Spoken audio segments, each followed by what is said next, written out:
Have you ever walked through an old-growth forest and felt dwarfed by ancient trees towering impossibly high above you? Have you ever wondered what it would feel like to wander through forests where even the ferns were tall as skyscrapers? Have you ever heard the deep creak and groan of massive trees swaying in the wind and felt connected to something timeless and powerful? Have you ever imagined those sounds magnified 1,000-fold? The voice of forests so vast they covered entire continents. Have you ever stepped on fallen leaves and heard the satisfying crunch beneath your feet, knowing you're walking on the compressed history of countless seasons? Have you ever considered that some of those ancient leaf falls became the coal that powered human civilization? Have you ever seen dragonflies darting over a pond and marveled at their prehistoric elegance? Have you ever wondered what it would feel like to see dragonflies with wingspans as wide as eagles, hunting through air thick with oxygen and possibility? Have you ever felt the perfect humidity of a greenhouse in summer and sensed the almost explosive potential for growth all around you? Have you ever dreamed of a world where that greenhouse feeling stretched from horizon to horizon, where every breath was rich with moisture and life? If journeys through deep time bring you the same wonder they bring me, if you find peace in these ancient memories, please consider liking and subscribing to follow along for more. And if someone you care about might appreciate drifting through Earth's memories as they drift off to sleep, why not share this gift of wonder with them? I'd love to know where in the world you're listening from tonight and what time you're settling in for this journey. Leave a comment below. Let me know what corner of our modern Earth you call home. And if there are other moments in deep time you'd like to explore together, other ancient memories you'd like me to share, tell me in the comments. Your suggestions guide our future travels. But for now, let's leave the modern world behind. Settle in now. Let the weight of your day become a distant memory. Breathe in the quiet of your room, and with your exhale, let the present moment gently drift away. We are not bound by clocks or calendars tonight. Together, we will step outside of time to a place I remember well, a world waiting in the deep past. I am the chrononaut, and I have drifted through the ages like smoke through still air. Tonight, I invite you to join me on a journey, not forward, not back, but deeper, into the memory of Earth itself. Close your eyes if you haven't already.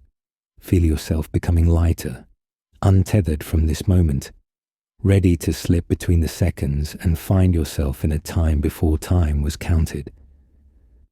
Come with me now. Let us cross the threshold together. We are traveling back 350 million years to witness one of Earth's most profound transformations. This is the Carboniferous period, when forests first conquered the continents, when the air itself became thick with oxygen, and when nature conducted experiments in gigantism that would never be repeated. It is a time when Earth buried carbon on a scale so vast that it would one day fuel your entire civilization. I have walked through these ancient forests many times, breathing air so rich it makes the head spin, watching dragonflies with wings spanning 2 feet glide between tree ferns taller than your modern buildings. Tonight, you will experience this alien Earth, where the very atmosphere was different, where arthropods grew to monstrous proportions, and where the patient work of burial was creating the coal that would sleep in darkness for hundreds of millions of years. Come, let us enter the green cathedral of Earth's first great forests. I find myself standing at the edge of a transformation that has been building for millions of years. The Carboniferous period has begun, and I watch as forests, true forests with trees reaching toward the sky, spread across continents that were barren rock just geological moments ago. This is not the tentative colonization of land by simple plants. This is conquest, green and total. The landscape before me would be unrecognizable to your eyes. The continents are gathering toward each other, assembling the supercontinent that will become Pangaea. Vast, shallow seas cover much of what will one day be North America and Europe. The Appalachian Mountains, young and sharp-peaked, rise to Himalayan heights. Between mountain and sea, in the warm, humid lowlands, the forests are claiming their dominion.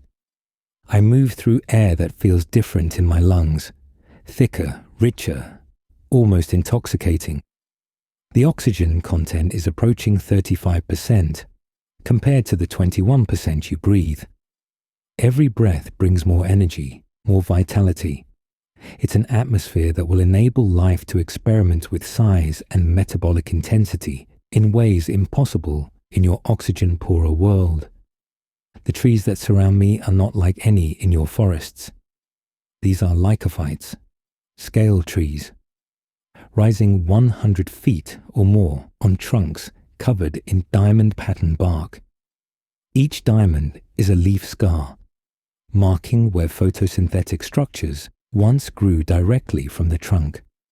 The pattern is mesmerizing, mathematical in its precision, each tree wrapped in its own geometric artwork.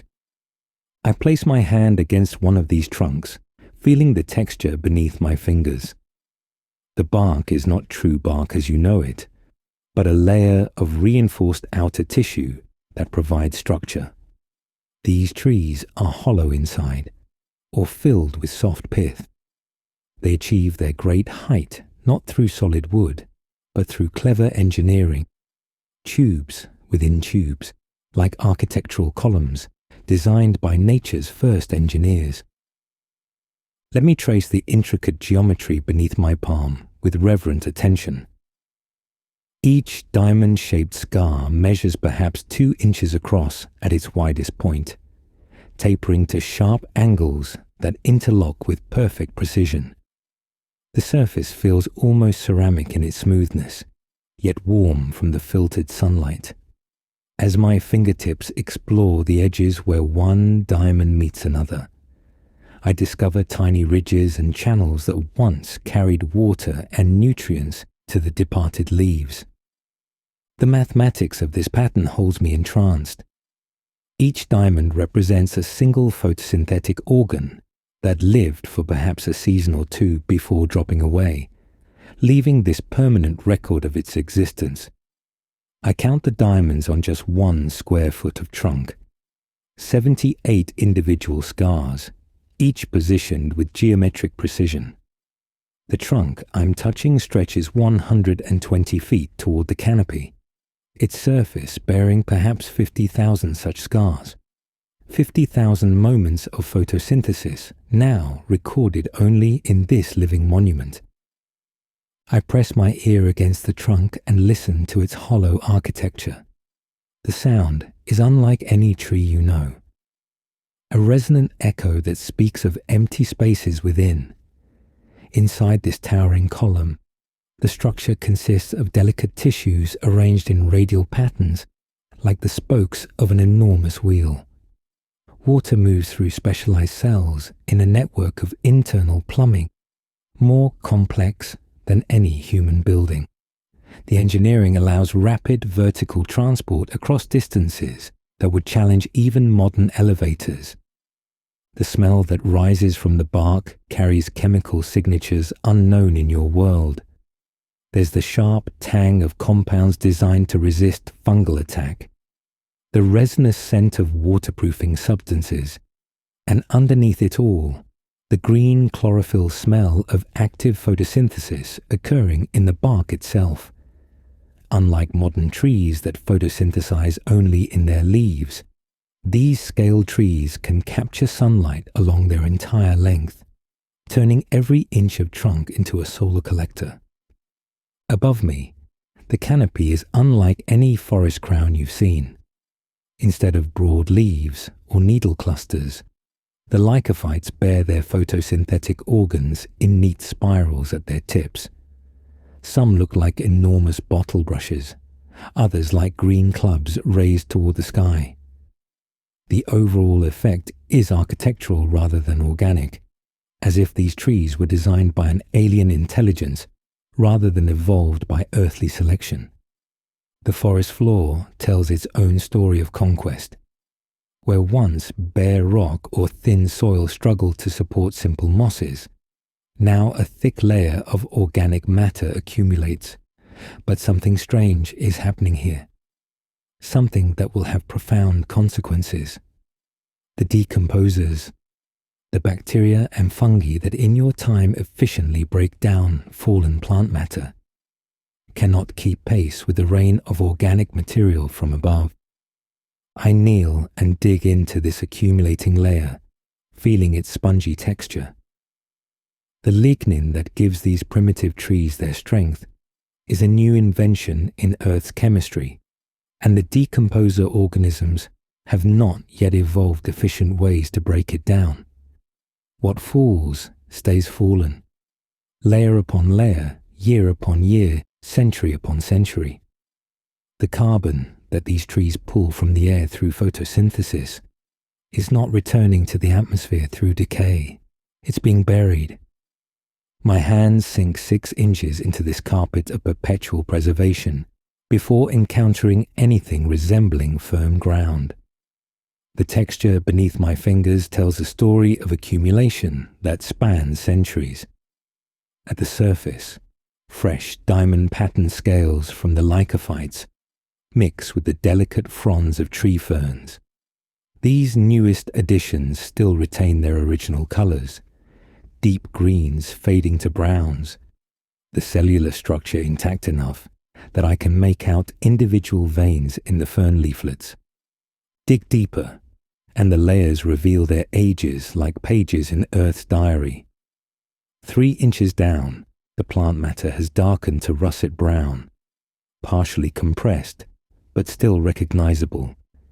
Here lie the skeletal remains of calamite stems, their distinctive jointed structure preserved in the waterlogged environment.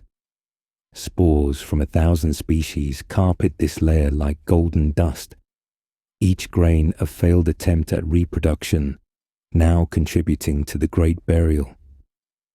At 6 inches depth, the transformation becomes apparent.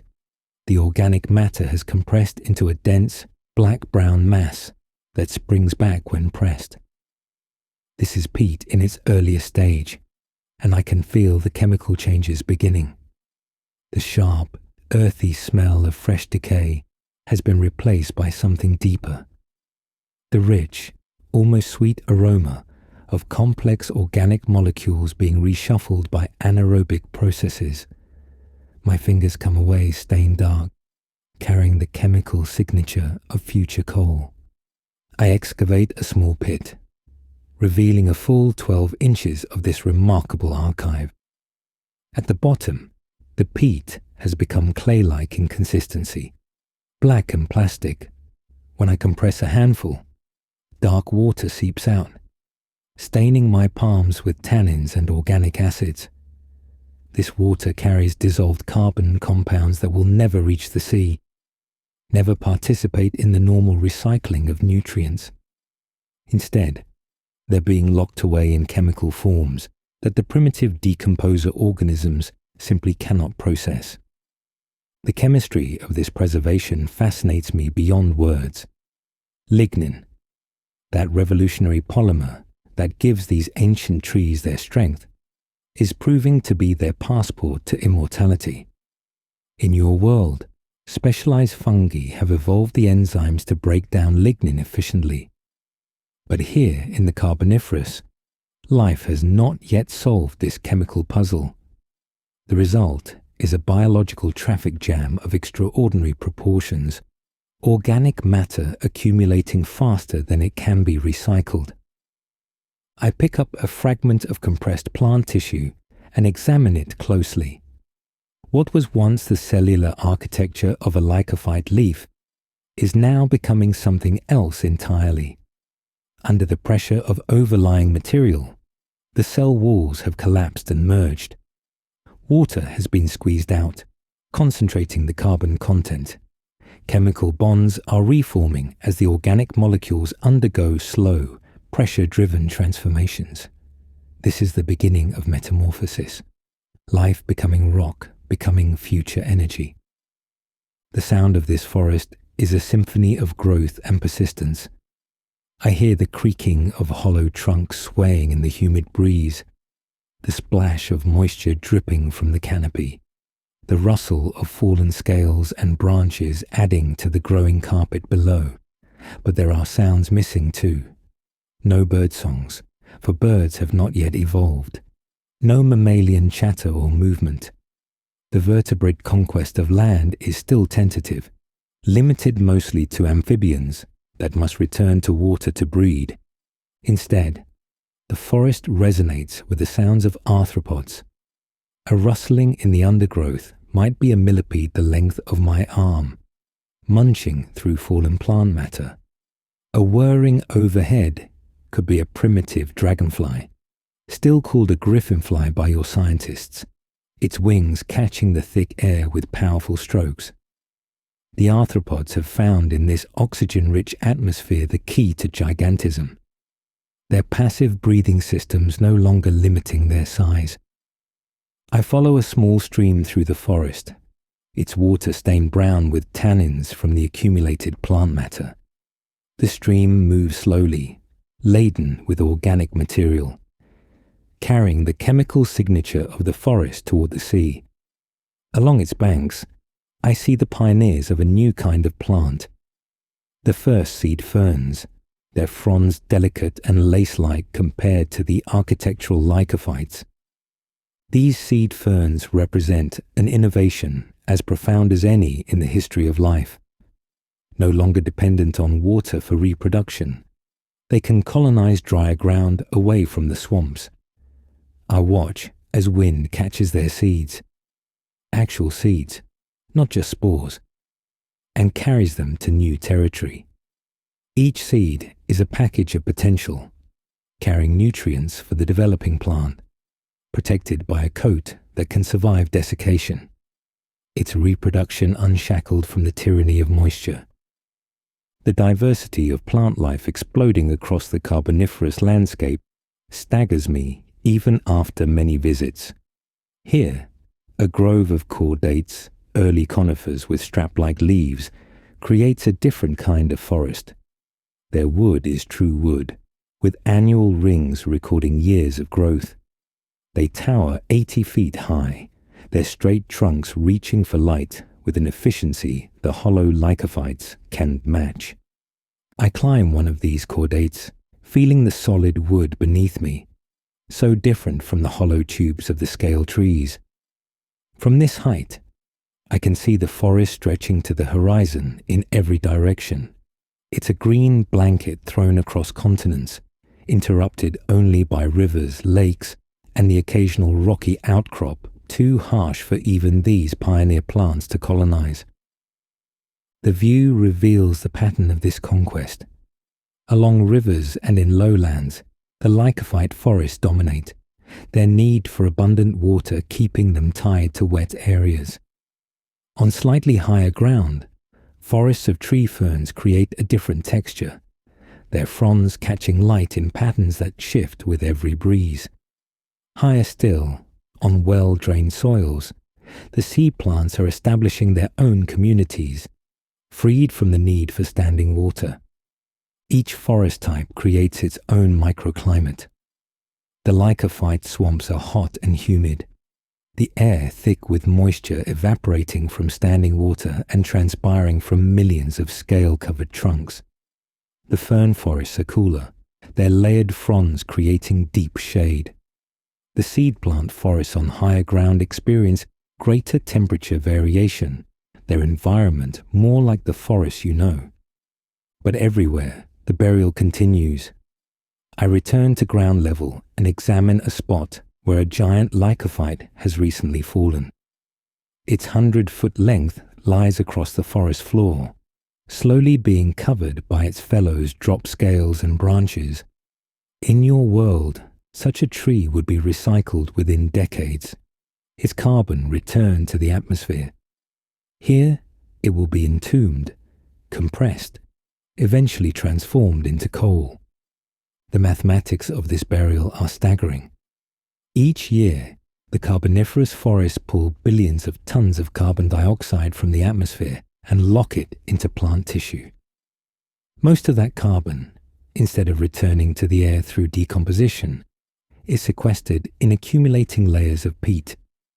The atmosphere is being stripped of its greenhouse gases, the carbon budget of an entire planet being rewritten by the patient work of roots and leaves. This has consequences beyond the burial of carbon.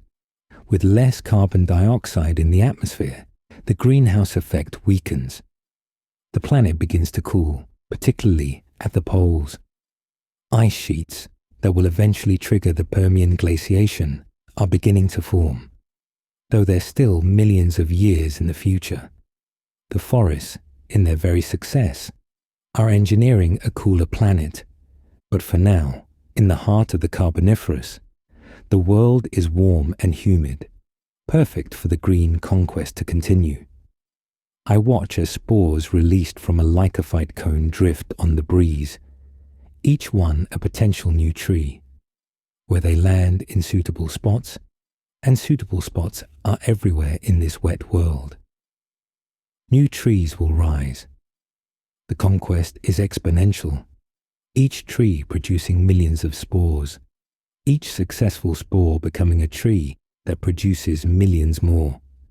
The arthropods are quick to exploit this new world. I observe a cockroach the size of a house cat scuttling across the forest floor, its exoskeleton gleaming in the filtered sunlight. In your world, such a creature couldn't exist. Its passive respiratory system couldn't deliver enough oxygen to tissues in such a large body. But here, with the air thick with oxygen, the limitations are lifted. Size, for an arthropod in the Carboniferous, is no longer strictly constrained by breathing. I follow this giant cockroach as it searches for food among the accumulated plant debris. Its antennae, as long as my forearm, wave constantly, sensing chemical traces in the humid air. When it finds a particularly rich deposit of decaying plant matter, it settles in to feed, its mandibles working methodically through material that decomposer bacteria have partially broken down. Even with their limitations, the decomposers are trying, creating pockets of partially recycled nutrients in the accumulating peat. The forest extends not just horizontally, but vertically, creating multiple layers of habitat. In the canopy, primitive spiders spin webs between the lycophyte crowns, some with leg spans exceeding a foot. These are not the refined orb webs of modern spiders, but tangled sheets designed to ensnare the flying insects that cruise through the upper forest. I watch as a mayfly, itself grotesquely large by modern standards, blunders into one of these webs. The spider, feeling the vibrations through silk strands as thick as fishing line, moves to secure its prey. Below the canopy, in the mid-story, tree ferns create a secondary forest within the forest. Their fronds overlap in layered terraces, each plant positioning its photosynthetic surfaces to capture what light filters through from above. This layering creates a three-dimensional maze of green, a vertical landscape as complex as any horizontal one. On the tree trunks themselves, a different community exists. Primitive liverworts and mosses carpet the bark, creating miniature forests measured in inches rather than feet. These tiny plants host their own fauna, springtails and mites that would be microscopic in your world, but here grow to visible size. I watch a mite the size of a pinhead navigate the moss forest on a tree trunk, a predator in its own tiny realm. The ground layer where I stand is perhaps the strangest of all. The accumulating plant matter creates a spongy, unstable surface. With each step, I sink inches into the peaty mass. Water seeps up around my feet, for this layer is saturated, the water table at or near the surface in many areas. It's neither fully terrestrial nor fully aquatic, but something in between. A sodden intermediate world.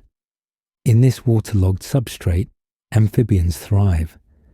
I spot an Eriops, a 3-foot-long predator with a massive head and powerful jaws, lying in wait at the edge of a pool. Its eyes, positioned on top of its skull, break the water's surface while the rest of its body remains hidden. When an unwary arthropod ventures too close, the Eriops explodes from concealment, jaws snapping shut on its prey. But the amphibians, despite their success, are still tied to water. I follow the Eriops as it returns to a deeper pool to moisten its skin, a requirement of its permeable integument. In the pool, masses of eggs float in gelatinous strings, the next generation developing in the ancient way, beginning as aquatic larvae before metamorphosing into semi-terrestrial adults. The true inheritors of the land are developing too, though they're still minor players in this amphibian-dominated world. I glimpse a small reptile, no larger than your modern gecko, darting between fallen lycophyte trunks. Its scaly skin, waterproofed with keratin, frees it from the constant need for moisture.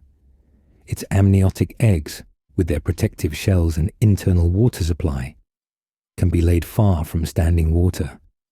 It's a preview of the reptilian future, but for now, just a bit player in the Carboniferous drama. As the day progresses, I notice how the forest changes with the light. Morning mists rise from the saturated ground, creating a dreamlike atmosphere where tree trunks fade into grey obscurity. As the sun climbs, the mists burn off, revealing the geometric patterns of the lycophyte bark in sharp detail. By afternoon, the air shimmers with humidity, and the oxygen-rich atmosphere seems to vibrate with energy. The productivity of this forest exceeds anything in your modern world. With abundant water, year-round warmth, and that intoxicating high oxygen atmosphere, photosynthesis proceeds at maximum efficiency. I can almost sense the carbon dioxide being pulled from the air, converted to sugar in billions of leaves and scales, built into cellulose and lignin, and added to the growing architecture of the forest. This is terraforming on a planetary scale, though no intelligence guides it. The forests are engineering Earth's atmosphere, its climate, its very geology. Where they grow, rock weathers faster, broken by roots and dissolved by organic acids. The weathered minerals wash to the sea, changing ocean chemistry. The buried carbon alters the atmosphere. The changed atmosphere affects global temperature. It's a cascade of consequences from the simple act of plants reaching for the sun. I find a fallen log that has been partially buried in the accumulating peat and break it open to examine its interior. The wood, waterlogged and compressed, is already beginning its transformation. The cellular structure is still visible, but distorted. Given millions of years and the weight of overlying sediment, this log will become coal, black and energy dense, storing the carboniferous sunlight for future ages. The thought brings a profound sense of connection across time. The coal that powers your civilization, that drove the Industrial Revolution, that lights your cities and warms your homes, is being formed here in these swamps. Each fallen tree is a deposit in a fossil fuel bank that won't be open for 300 million years. The Carboniferous forests are writing checks that the future will cash. As evening approaches, the forest takes on a different character. The arthropods that were quiescent during the heat of the day become active. I hear the rustle of millipedes emerging from hiding, the whir of flying insects taking to the air. A scorpion the size of a small dog emerges from a hollow log, its segmented tail held high, searching for prey in the gathering dusk. The soundscape changes too. The creaking of cooling tree trunks creates an irregular percussion. Amphibians begin their evening chorus, not the melodic calls of your modern frogs, but harsher, more primitive vocalizations. A bellowing from deeper in the swamp might be a large temnospondyle, an amphibian predator the size of a crocodile, announcing its territory. As darkness falls, I'm struck by the absence of flowers. This is a green world, uniformly green, without the color punctuation of blossoms. The plants reproduce through spores or primitive seeds, neither requiring the visual advertisements that flowers provide. The forest beauty lies in its architecture, its patterns, its sheer massive presence, not in delicate petals or bright colors. But there is beauty here, profound and alien. The geometric precision of the lycophyte bark creates natural mandalas. The fractal branching of the ferns follows mathematical rules that please the eye. The play of light through the layered canopy creates a green cathedral more magnificent than any human architecture. Its beauty on a different scale, measured in millions of acres rather than individual specimens.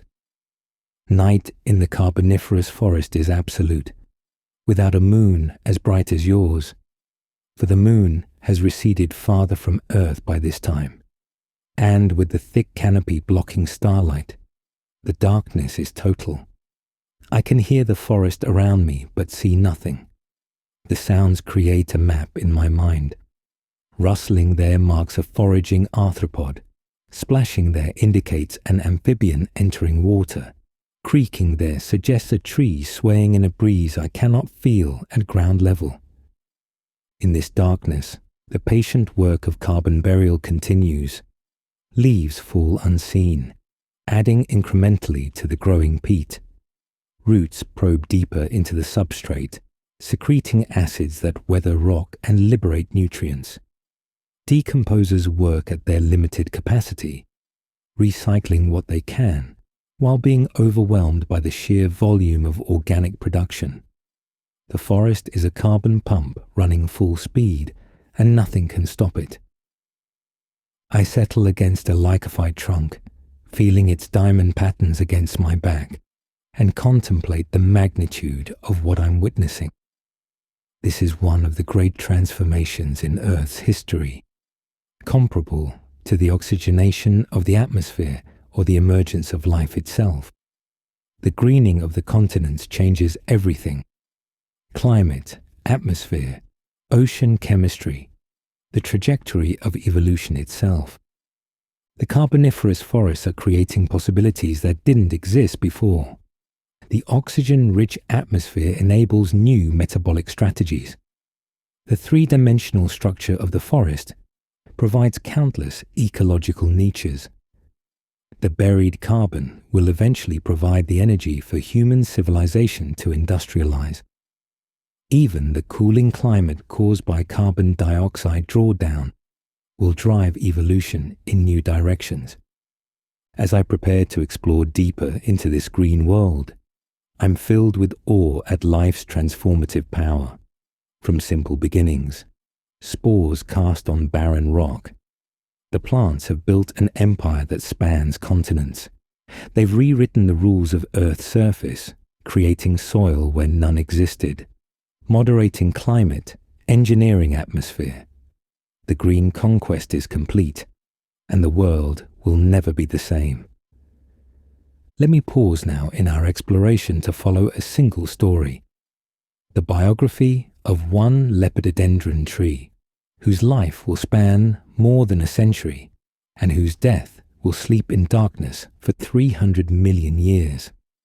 Come with me as we witness the complete journey from microscopic beginning to geological end. I drift backward through years, watching as the forest around me grows younger, the giant trunks shrinking, until I arrive at a moment 137 years before our present observation. Here, in a shallow pool where sunlight penetrates the canopy in golden shafts, a single spore no larger than a grain of pollen drifts toward its destiny on the surface of the water. This spore carries within its microscopic shell the complete genetic blueprint for a tree that will tower 120 feet above the swamp. But first, it must survive. The spore's surface, covered in delicate spines and ridges, catches the light as it settles onto the film of algae and bacteria covering the still water. The warmth of the shallow pool triggers chemical changes within the spore's protective coat. Ancient mechanisms evolved over millions of years prepare for the miracle of germination. Within hours, the spore coat cracks with an almost inaudible whisper. A tiny green thread emerges, the first root hair seeking nutrients in the rich organic soup of the pool. This first root is no thicker than human hair, yet it begins immediately the work that will characterize this tree's entire existence, extracting dissolved minerals and carbon compounds from its watery environment. The root grows with purpose, branching and rebranching, creating a microscopic network that will serve as foundation for what is to come. Days pass, and the first green shoot pushes upward through the water surface, seeking the light that will power the long journey ahead. This emergent shoot bears its first photosynthetic organs, not leaves as you understand them, but scale-like structures arranged in perfect spirals. Each scale is a miniature solar panel, capturing photons and transforming carbon dioxide and water into sugar through the ancient alchemy of photosynthesis. In its first year, our tree reaches barely 6 inches in height, yet already it displays the architectural principles that will guide its growth for the next century. The stem begins to show the diamond pattern scarring that will eventually create the geometric masterpiece of its mature trunk. Each time a scale drops away, it leaves behind the permanent record of its existence, a system of growth that creates living art. By its 5th year, the tree has claimed its place in the forest understory, standing 4 feet tall in the dappled shade of its elders. The hollow construction that will characterize lycophytes is already apparent. The center of the stem filled with soft tissue, while strength comes from the outer cylinder of woody cells. This design allows rapid upward growth while minimizing the weight of supportive tissue. Our tree is racing toward the light, competing with thousands of its neighbors for access to the sun. The root system during these early years spreads horizontally through the peat and shallow water, forming a broad platform that both anchors the growing tree and provides access to nutrients. Unlike the deep taproots of upland plants, our lycophyte creates a network of thick, rope-like roots that extend 60 feet in all directions. These stigmarian roots probe through the accumulating organic matter, extracting phosphorus, nitrogen, and trace minerals essential for growth. By its 20th year, our lepidodendron has achieved a height of 40 feet and joined the forest's middle story. Its trunk, now 8 inches in diameter at the base, bears the scars of nearly 20,000 scales that have lived their brief lives and fallen away. The tree's hollow core has become a sophisticated transport system, moving water and nutrients from the sprawling root system to the growing crown with efficiency that rivals modern elevators. These middle years are the tree's time of greatest vigor. Each growing season sees it add another 6 feet of height and expand its crown of branch systems. The reproductive maturity begins now, with specialized branches developing structures that will produce either spores or the primitive ovals that represent early experiments with seed-like reproduction. Our tree, through genetic fortune, develops female structures, ovules that will capture spores from nearby male trees. The mechanics of reproduction in these ancient forests follows rhythms tied to seasonal flooding. During dry periods, when water levels drop, the male trees release clouds of microscopic spores into the humid air. These spores, carried by gentle breezes and their own primitive swimming structures, seek out the female ovules. Our tree's crown becomes a reception hall for genetic exchange, each ovule potentially becoming a seed that carries forward the legacy of Carboniferous DNA. Decades pass in the patient work of growth. By its 60th year, our lepidodendron has achieved the canopy, its crown spreading into full sunlight. The trunk now measures 16 inches across and rises 90 feet above the swamp floor. The tree has survived storms that toppled younger neighbors, droughts that killed the less well-rooted, and floods that drowned others who could not adapt to changing water levels. It has become a landmark in the forest, a giant whose presence shapes the growth of younger trees. The mature years bring changes in the tree's metabolism and structure. Growth slows as energy is increasingly directed toward reproduction rather than expansion. The crown develops the characteristic bifurcating branch pattern of ancient lycophytes, each branch splitting into equal partners rather than maintaining a central trunk. This creates a geometric perfection in the canopy, a natural mandala spread against the Carboniferous sky. I watch our tree through seasons of plenty and seasons of stress. During years when rainfall is abundant and the swamp levels rise, the tree produces thousands of reproductive structures, contributing its genetic material to the next generation. During drought years when the water table drops, it conserves resources, drops excess scales, and reduces its metabolic activity to survive until conditions improve. By its 80th year, our lepidodendron has reached its maximum height of 120 feet. The trunk, now 24 inches in diameter at the base, bears over 100,000 scale scars, a century's worth of photosynthetic organs recorded in living geometry. The tree has become an ecosystem unto itself, supporting epiphytic ferns, providing nesting sites for arthropods, and creating the microhabitat conditions that allow smaller plants to thrive in its shadow. But age brings vulnerability even to the giants of the Carboniferous.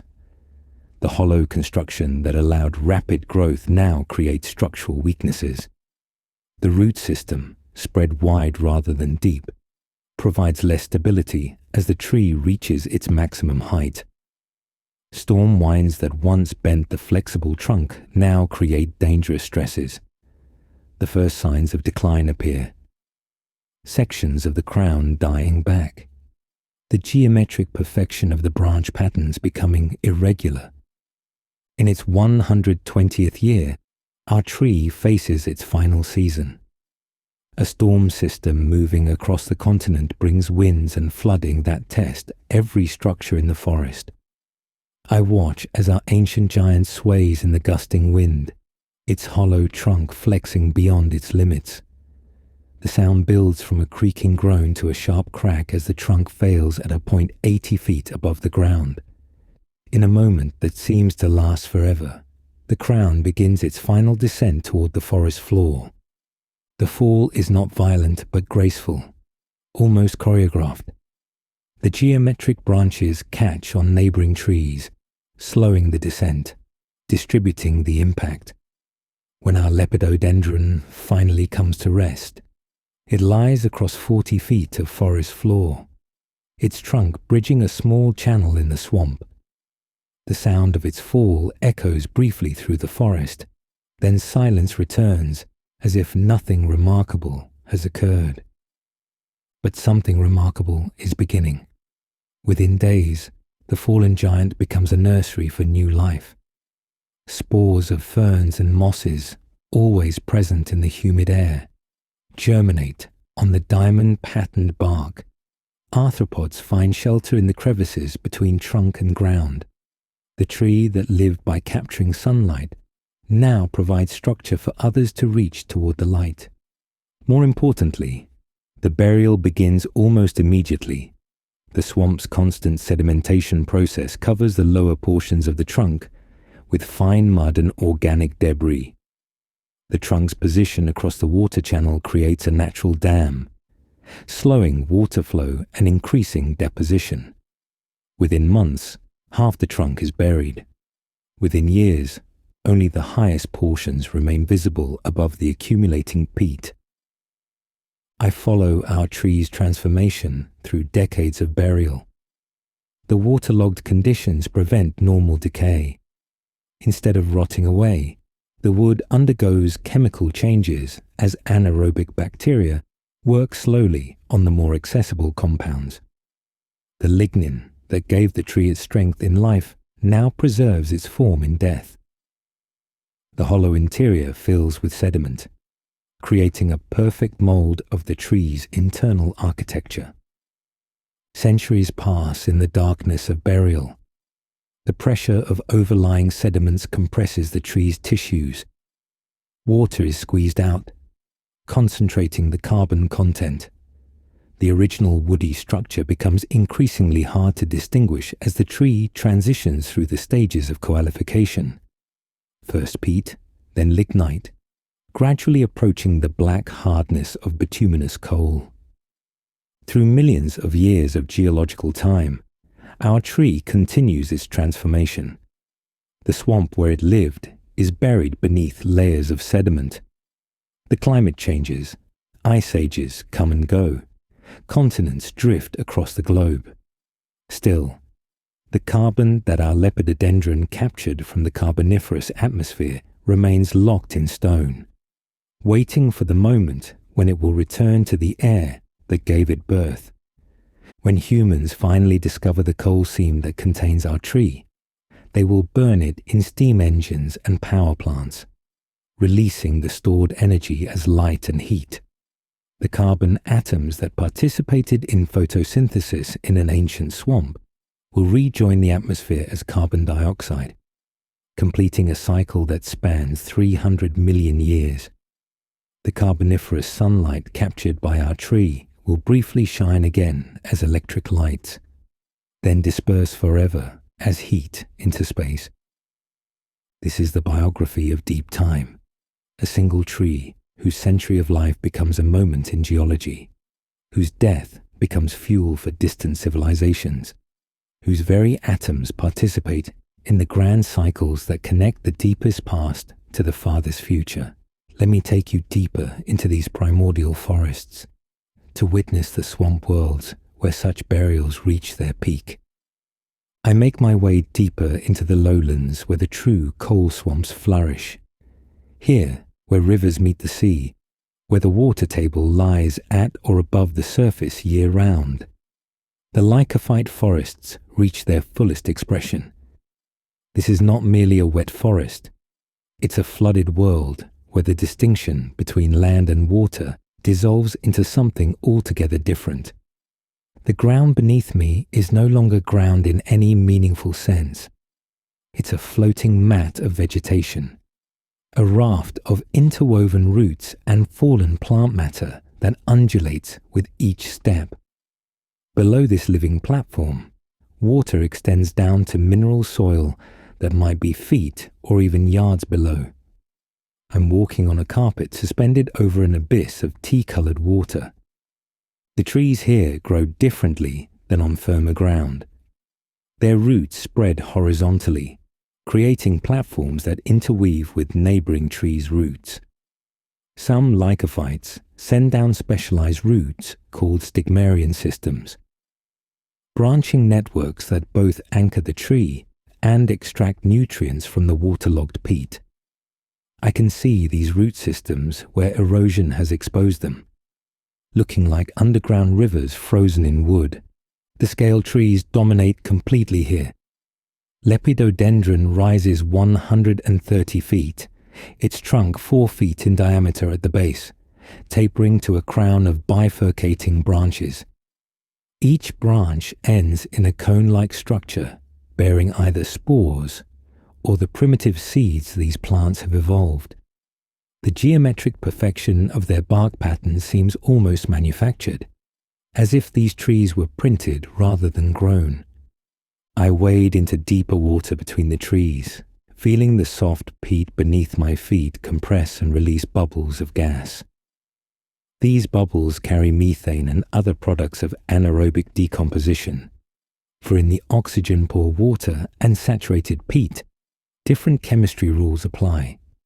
The normal oxidative decomposition that returns carbon to the atmosphere as CO2 cannot proceed here.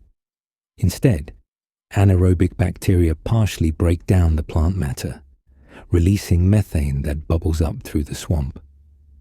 Let me guide you through 1,000 years in the life of this single swamp, this one small area of perhaps 50 acres that will witness the rise and fall of generations of trees, the slow dance of sediment and water, the patient accumulation of carbon that will one day power human civilization. Come with me as we experience deep time in a single place. I position myself on a slightly elevated root platform where I can observe the entire swamp community, and I allow time to flow around me like water. The first century passes in the rhythm of growth and renewal. The giant lepidodendron that dominates the center of our swamp adds ring after ring of new wood, its crown spreading wider each decade. Around its base, a constellation of younger trees grows in the filtered light, each finding its niche in the vertical architecture of the forest. The water levels fluctuate with cycles longer than individual human lifetimes, driven by climate patterns that affect the entire continent. During wet centuries, the swamp expands, and water stands 3 feet deep between the tree trunks. The lycophytes thrive in these conditions, their water-adapted root systems extracting nutrients from the rich organic soup. Fish populations explode in the deeper areas, while amphibians breed in enormous numbers in the shallows. But then the cycles turn toward dryness, and I watch decades pass as the water table slowly drops. The outer edges of the swamp transform first. Standing water becomes saturated mud, then merely damp soil. The most water-dependent lycophytes begin to show stress, their scale production slowing, their growth rates declining. Some of the smaller trees, unable to adapt to the drier conditions, begin to die from the edges inward. Yet this is not destruction but transformation. As the swamp's margins become drier, new plant communities establish. Seed ferns colonize the slightly elevated areas where water no longer stands year-round. Tree ferns find footing on the decaying trunks of fallen lycophytes. The diversity increases even as the purely aquatic environment contracts. Our single swamp becomes a complex mosaic of wetland, semi-terrestrial, and terrestrial habitats. I observe the 200th year of our swamp's biography, and the great central lepidodendron that has served as my landmark finally succumbs to age and changing conditions. Its fall creates a 40-foot opening in the canopy, and sunlight floods the forest floor for the first time in decades. The response is immediate and dramatic. Spores that have waited dormant in the peat germinate in thousands. Within months, the fallen trunk is carpeted with new green growth. The death of the giant tree triggers a cascade of changes throughout our small ecosystem. The root system that once dominated the underground architecture begins to decay, releasing nutrients that have been locked in wood for 2 centuries. New water channels form as the root-bound sediment settles. Different arthropod communities establish as the microhabitats change. What was once a stable, mature forest community becomes a dynamic, rapidly changing environment. Decades pass as succession plays out in the gap created by the fallen giant. Fast-growing pioneer species, smaller lycophytes and tree ferns, quickly colonize the opening. Their rapid growth creates a new canopy, but one with different architectural properties than the ancient tree it replaced. Light penetrates differently, water flows differently, nutrients cycle differently. Our swamp is learning new ecological patterns. By the 300th year, the cycles of wet and dry have repeated several times, each leaving its signature in the accumulating peat. I can read the history in the layers beneath my feet. Thick organic bands from the wettest periods, thinner layers mixed with more mineral sediment from the drier intervals. The swamp is writing its autobiography in compressed plant matter, creating a record that will persist for geological time. The animal communities have evolved their own rhythms, tracking the environmental cycles across centuries. During the wettest periods, large aquatic arthropods dominate. Eurypterids patrol the deeper channels, while giant millipedes process the abundant plant debris in the shallows. But as conditions become drier, different species take prominence. Terrestrial arthropods, early amphibians adapted to seasonal water bodies, and the first reptiles that can survive extended dry periods. I witnessed the 500th anniversary of our swamp's existence, marked by another shift in the hydrological regime. This time, the change is more permanent. The regional climate pattern has altered, and the swamp enters a drier phase that will persist for centuries. The standing water that once covered 90% of our 50 acres now covers only 50%. Terrestrial and semi-terrestrial communities expand to fill the drying areas. This drying brings new challenges, but also new opportunities. The partially dried peat at the swamp's margins undergoes different chemical transformations than the permanently waterlogged material in the center. Fungi that couldn't survive in the anaerobic conditions of standing water begin to colonize the drier edges, accelerating the decomposition of organic matter there. The swamp develops a gradient from rapid carbon burial in the center to more active recycling at the margins. As centuries continue to flow past, I observe the arrival of new plant species that will reshape the swamp's character. Early seed plants, with their drought-tolerant seeds and more efficient water-conducting tissues, begin to establish in the drier areas. These pioneers change the entire dynamic of the plant community. Their deeper root systems reach water sources unavailable to the shallow-rooted lycophytes. Their seeds can colonize areas where spores would desiccate. The 700th year brings the most dramatic change yet. A shift in the regional geology that alters the swamp's drainage patterns.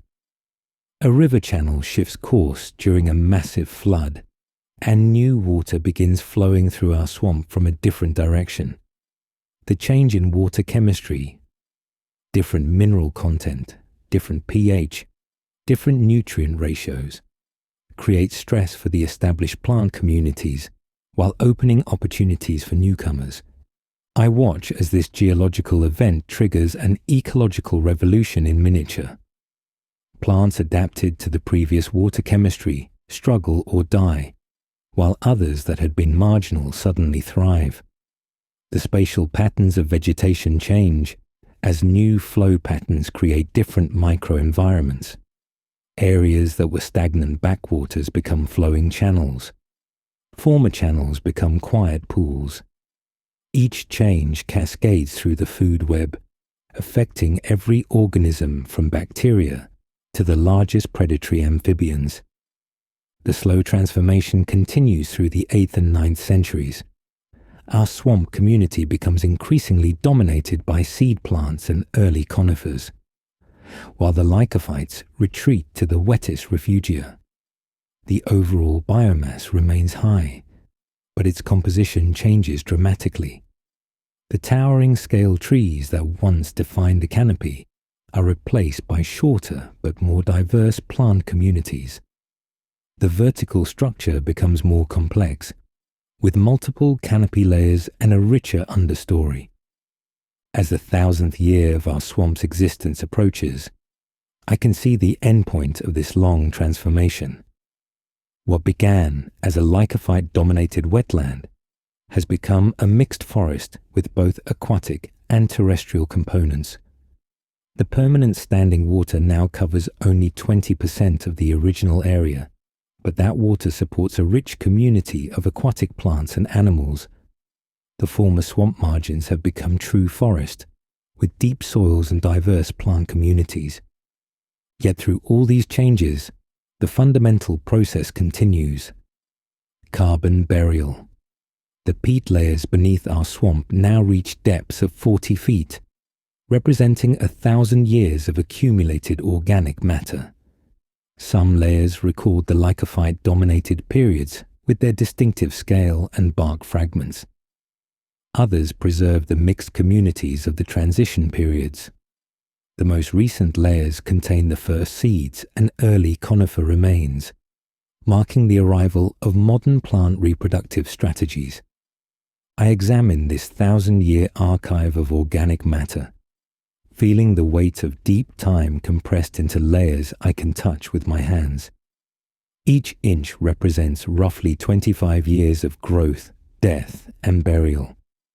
The deepest layers, compressed and darkened by centuries of overlying weight, have begun the transformation that will eventually create coal. The carbon that trees extracted from the Carboniferous atmosphere a millennium ago is well on its way to becoming the fuel that will drive industrial civilization. Standing in this single swamp that has witnessed 1,000 years of change, I'm struck by the patience of geological processes. What seems like stability to short-lived organisms is actually constant transformation when viewed on appropriate timescales. Our swamp has been a laboratory for evolution, a carbon burial facility, a water treatment system, and a complex ecosystem all simultaneously. Its biography encompasses the biographies of millions of individual organisms, each playing their small part in the grand transformation of Earth's surface. This pattern repeats across millions of such swamps throughout the Carboniferous world. Each has its own 1,000-year story, its own cast of species, its own succession patterns and geological events. Together, they are rewriting the carbon budget of an entire planet, drawing down atmospheric CO2 and burying it in accumulating layers of peat that will become humanity's fossil fuel inheritance. The water itself is unlike any in your modern swamps. Stained dark brown with tannins, it's acidic from the accumulation of organic acids. The pH might be as low as 4, hostile to many forms of life but perfect for the specialized organisms that thrive here. I cup some in my hands and see that it's the color of strong tea, translucent but deeply tinted. This is the chemical signature of the coal swamps, the liquid medium in which the transformation from plant to fossil fuel begins. Above the water surface, buttressed between the lycophyte trunks, an extraordinary ecosystem develops. Epiphytic plants, those that grow on other plants, festoon the scale trees. Primitive ferns find purchase in the diamond-patterned bark, their roots working into crevices. Mosses carpet the lower trunks in green velvet. Even small lycophytes grow on their larger relatives, creating forests within forests. The layered nature of this swamp forest creates multiple worlds stacked vertically. At water level, specialized plants cope with permanent flooding. A few feet up, on the emergent root platforms and low trunk spaces, semi-aquatic plants establish. Higher still, truly aerial plants dominate, never touching the water below. Each level has its own community, its own adaptations, its own contribution to the accumulating biomass. I climb one of the larger lepidodendron trees, using the diamond pattern bark as handholds. The trunk is surprisingly stable despite being hollow, its architectural design distributing weight efficiently. As I ascend, I pass through the distinct layers of the swamp forest ecosystem. At 20 feet, I'm above the regular flood level, and the epiphytes change character. Here grow the first primitive orchid relatives, their roots specialized to extract moisture from the humid air rather than soil. At 50 feet, I'm in the lower canopy where the first branches begin to spread. The branches of lepidodendron are strange by modern standards. They bifurcate repeatedly, splitting into equal forks rather than producing a main branch with side shoots. This creates a geometric canopy, almost crystalline in its regularity. Each terminal branch bears its reproductive structures, and I can see that this tree is female, bearing ovules rather than spores. The view from this height reveals the true nature of the coal swamp. As far as I can see in every direction, lycophyte crowns emerge from standing water. It's not a forest with wet spots. It's a freshwater sea with emergent trees. The water forms a continuous sheet, broken only by the trunks and root platforms of the plants. Channels of slightly deeper water wind between the tree islands, creating a navigable network for the large amphibians and fish that patrol these waters. The diversity of lycophytes in this swamp amazes me. Besides the dominant lepidodendron, I see sigillaria with its distinctive vertical ribs and grass-like leaves clustered at its apex. There's diaphorodendron, similar to lepidodendron, but with subtle differences in bark pattern and branching. Each species has found its niche in the swamp, partitioning resources through slight differences in rooting depth, height, or reproductive timing. I descend back to water level and wade to a spot where a giant lepidodendron has recently fallen. The tree lies partially submerged, its 100-foot length creating a bridge across a deeper channel. Already, the process of burial has begun. Sediment carried by the slow-moving water accumulates against the upstream side of the trunk. Other plant debris catches on the obstacle, creating a dam that further slows the water and increases sedimentation. On the trunk itself, new life quickly establishes. Spores of ferns and mosses, always present in the humid air, germinate on the bark. Within weeks of falling, the tree trunk has become a nursery for the next generation.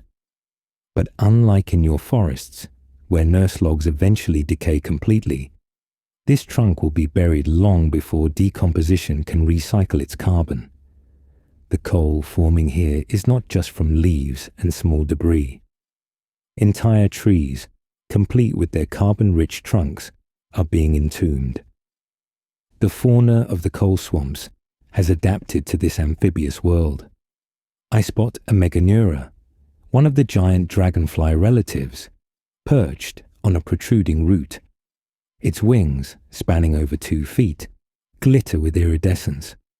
The wing membranes are crisscrossed with veins that carry hemolymph, the arthropod equivalent of blood, directly to the wing tissues. In the oxygen-rich atmosphere, this primitive circulation system can support the massive wings. I watch as the Meganeura takes flight, its wing beats creating audible whooshes in the thick air. It patrols the swamp channels, hunting smaller flying insects that swarm above the water. Its compound eyes, each the size of a golf ball, can detect the slightest movement. When it spots prey, it accelerates with surprising agility for such a large insect, snatching victims from the air with spiny legs. In the water below, larger predators lurk. A rhizodus, a fish growing up to 20 feet long cruises the deeper channels. Its teeth, some over 8 inches long, mark it as an apex predator. I watch its dark shape glide beneath the surface, barely disturbing the water despite its massive size. When it attacks, striking at an unwary amphibian, the violence is explosive but brief. The swamp returns to tranquility within moments, only ripples marking where life was transformed to death. The amphibians of the coal swamp show remarkable diversity. Besides the large predators like eriops, smaller species fill every available niche. Some have developed flattened bodies for hiding under submerged logs.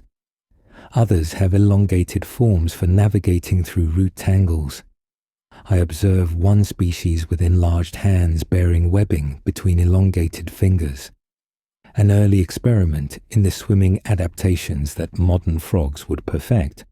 But perhaps the most remarkable inhabitants of the coal swamps are the first amniotes, early reptiles and their kin that have broken free from the need to return to water for reproduction. I spot a Hylonomus, no larger than a modern lizard, hunting insects on a root platform well above the water. Its waterproof skin and advanced kidneys allow it to conserve water, while its amniotic eggs can be laid in the humid, but not flooded areas of the swamp. These early amniotes are pioneering a new way of life, but they're still bit players in the Carboniferous drama. The swamps belong to the amphibians and arthropods, with the plants providing the massive foundation of biomass that supports all animal life. The energy flow is almost entirely one way, from sunlight to plants to herbivores to predators to buried peat. Very little carbon returns to the atmosphere, creating an ecosystem that acts as a one-way valve for atmospheric CO2. I find a relatively dry spot on a large root platform and examine the accumulating peat more closely. Digging down through the layers reveals the history of the swamp. Here, a layer of lepidodendron bark marks a generation of scale trees. Below that, a dense mat of fern fronds indicates a period when ferns dominated this spot. Deeper still, the compressed remains of moss tell of the earliest colonization of this area. The peat is already beginning its transformation. Under the pressure of overlying material, and in the chemically reducing environment of the waterlogged swamp, the plant tissues are changing. Cellulose is breaking down and reforming into different compounds. The brown color darkens toward black. The fibrous texture becomes more amorphous. Given millions of years and deeper burial, this peat will become lignite, then subbituminous coal, then bituminous coal, and finally, under extreme conditions, anthracite. The scale of carbon burial in these coal swamps is difficult to comprehend. Each acre of swamp might accumulate several feet of peat per century. Multiply that by millions of acres across multiple continents, continue the process for millions of years, and the numbers become astronomical. The Carboniferous coal swamps are sequestering gigatons of carbon annually, drawing down atmospheric CO2 at a rate that would alarm modern climate scientists if it were happening today. This massive carbon burial is already having global effects. I've noticed that the world is slightly cooler than it was when the Carboniferous began. Ice sheets are beginning to form at the South Pole, where the supercontinent of Gondwana sits. The drawdown of greenhouse gases is cooling the planet, even as the forests that cause the cooling flourish in the still warm equatorial regions. The daily rhythm of the coal swamp follows patterns unlike those of drier forests. Morning brings thick mists that reduce visibility to mere yards. The geometric trunks of the lycophytes loom out of the fog like ancient columns, their tops lost in grey obscurity. As the sun climbs and warms the air, the mists rise, but never entirely dissipate. The air remains humid, saturated, more like breathing in a greenhouse than walking in a forest. By midday, the swamp is oppressively hot and humid. The temperature might reach 95 degrees Fahrenheit, with humidity near 100%. In the thick, oxygen-rich air, even modest exertion becomes difficult. The large arthropods and amphibians become torpid, seeking shade or cooler water. Only the insects remain active, their high metabolisms driving them to feed despite the heat. I find refuge in the shade of a grove of tree ferns that have colonized a slightly elevated area of the swamp. These ferns, different from the seed ferns evolving on higher ground, still reproduce through spores. Their fronds create a multi-layered canopy that blocks much of the intense sunlight. In this green shade, the temperature is 10 degrees cooler, and smaller plants thrive in the reduced light. The tree ferns themselves are marvels of engineering. Their trunks, unlike the hollow lycophytes, are composed of a dense mat of roots and fiber surrounding a small central stem. This construction provides flexibility. The trees can sway dramatically in wind without breaking. Their fronds, some reaching 20 feet in length, are divided and subdivided in fractal patterns that maximize light capture while allowing wind to pass through. Beneath the tree ferns, I discover a microhabitat that previews future forest floors. Small ferns carpet the ground, their fronds creating ground-level canopies for even smaller plants. Mosses and liverworts occupy every damp surface. The first mushrooms, still primitive compared to modern forms, sprout from decaying wood, their mycelia working to break down the resistant lignin that defeats most Carboniferous decomposers. These fungi represent evolution's response to the carbon burial crisis. Given time, they will develop enzymes capable of fully degrading lignin, ending the massive accumulation of undecomposed plant matter. But that evolutionary innovation is still millions of years in the future. For now, the fungi nibble at the edges of the problem, recycling what they can, while being overwhelmed by the sheer volume of plant production. As afternoon progresses toward evening, the swamp comes alive with activity. The giant millipedes emerge from their hiding places, some reaching 6 feet in length. I watch one arthropods navigate across the root platforms, its hundreds of legs moving in coordinated waves. Despite its fearsome size, it's a gentle herbivore, feeding on the abundant plant matter. Its presence indicates just how productive these forests are. Supporting arthropods of such size requires enormous amounts of food. The evening chorus in the coal swamp is dominated by amphibians. Unlike the melodious calls of modern frogs, these are rougher, more primitive sounds. Grunts, bellows, and croaks echo across the water. Each species has its own call, allowing individuals to find mates in the acoustic confusion. I identify at least a dozen different species by sound alone, from the deep thrumming of large temnospondals to the higher-pitched chirps of smaller forms. As darkness falls, a different suite of creatures becomes active. The coal swamps host some of the first vertebrates to exploit the night. I glimpse an ophiocodon, an early synapsid, a proto-mammal, hunting along the water's edge. Its eyes reflect the starlight, an adaptation for nocturnal vision. These synapsids are experimenting with metabolic innovations that will eventually lead to warm-bloodedness, though they're still cold-blooded in the Carboniferous. The night sounds of the swamp create an alien symphony. The plop of jumping amphibians, the splash of feeding fish, the rustle of arthropods in the vegetation all blend into a constant background.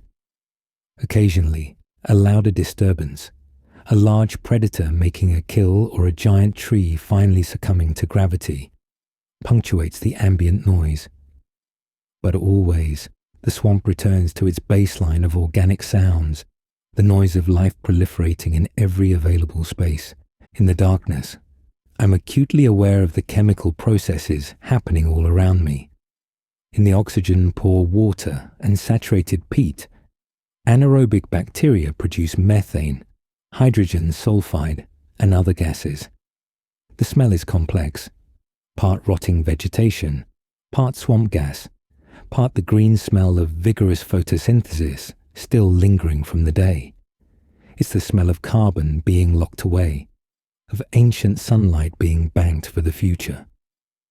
I wade through the dark water, guided more by touch and sound than sight, feeling the soft peat compress beneath my feet. Each step releases bubbles that pop at the surface with soft sounds. The water is warm, retaining the day's heat, and I can feel the slow current as water moves almost imperceptibly toward the sea, carrying its load of dissolved organic compounds that will darken ocean margins. Finding a stable root platform, I rest and contemplate the global impact of these coal swamps. They exist on every continent where conditions are right, warm, wet, and low-lying. The same scene I'm experiencing here in what will become North America is playing out in future Europe, China, and Australia. It's a global phenomenon, a planetary-scale carbon sequestration system operating at full capacity. The coal being formed in these swamps will have profound consequences for human history. The Industrial Revolution will be powered by Carboniferous sunlight. The coal mines of Wales, Pennsylvania, and the Ruhr Valley will tap into these buried swamp forests. Every steam engine, steel mill, and power plant burning coal will be releasing carbon captured here in the lycophyte swamps, returning it to the atmosphere after a sleep of 300 million years. But that release is far in the future. For now, the burial continues, patient and inexorable. Each fallen tree, each drift of spores, each waterlogged root adds to the accumulating mass. The swamps are writing Earth's future in carbon, creating the energy reserves that will transform human civilization. It's a gift across deep time, from the scale trees to the industrial age. As I prepare to leave the coal swamps and explore other carboniferous environments, I take one last look at this primordial wetland. The lycophytes stand like sentinels in the darkness, their geometric trunks barely visible against the stars. The water laps gently at their bases, carrying its cargo of organic matter toward burial. The night sounds continue their ancient patterns. This is Earth at its most productive, life at its most exuberant. The coal swamps represent success on a scale rarely achieved in our planet's history. From pole to pole, wherever conditions allow, these forests pump carbon from air to Earth, transforming atmosphere and climate in the process. They are planetary engineers, though they know it not, reshaping Earth through the simple act of reaching for the sun. Let me show you now what flies through the oxygen-rich air above these swamps, the giants that such an atmosphere makes possible. I emerge from the dense coal swamp onto higher ground, where the forest opens into clearings. Here, where direct sunlight reaches the ground and the air circulates more freely, I can fully appreciate the extraordinary atmosphere of the Carboniferous. With each breath, I feel the difference. The air is thick, rich, almost syrupy with oxygen. At 35% oxygen compared to your 21%, every breath delivers more energy, more possibility. In a sunny glade between stands of tree ferns, I witness one of the most spectacular consequences of this oxygen-rich atmosphere. A Meganeura, the giant dragonfly relative, rests on a fallen log, its wings spread to catch the morning sun. The wings span 28 inches, each membrane a masterpiece of natural engineering. The veins that support the wing create an intricate network, carrying hemolymph directly to the wing tissues. I approach slowly, marveling at the details visible in this giant insect. Its compound eyes, each containing thousands of individual facets, cover most of its head. The eyes shimmer with iridescence, reflecting blues and greens as the viewing angle changes. Its mandibles, designed for catching and crushing prey, are visible even when closed, jutting forward like a set of ice tongs. The body of the Meganeura is a study in aerodynamic design. The thorax, packed with flight muscles, makes up the bulk of its mass. The abdomen extends behind like a balance beam, helping to maintain stability in flight. Along the sides of both thorax and abdomen, I can see the spiracles, the openings to its respiratory system. These are not lungs, but a network of tubes called tracheae that carry oxygen directly to the tissues. This tracheal system is the key to understanding Carboniferous gigantism in arthropods. In your lower oxygen world, the passive diffusion of oxygen through these tubes limits insect size. Beyond a certain size, the innermost tissues simply cannot receive enough oxygen. But here, with the air supercharged with oxygen, diffusion can support much larger bodies.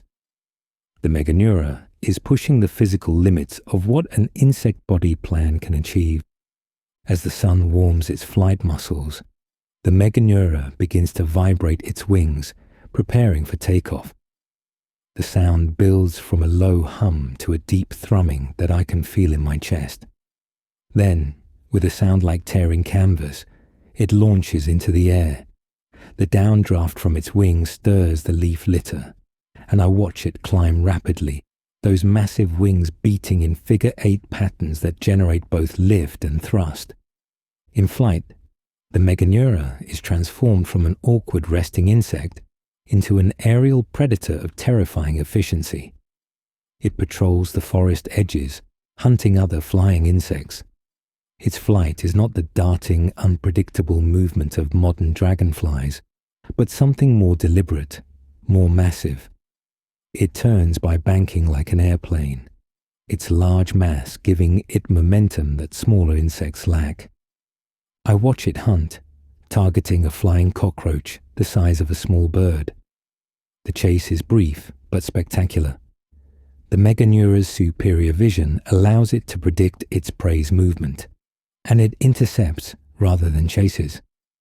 Its legs, armed with forward-facing spines, form a basket that traps the prey. Still in flight, it brings the catch to its mandibles and begins feeding, crunching through the cockroach's exoskeleton with audible snaps.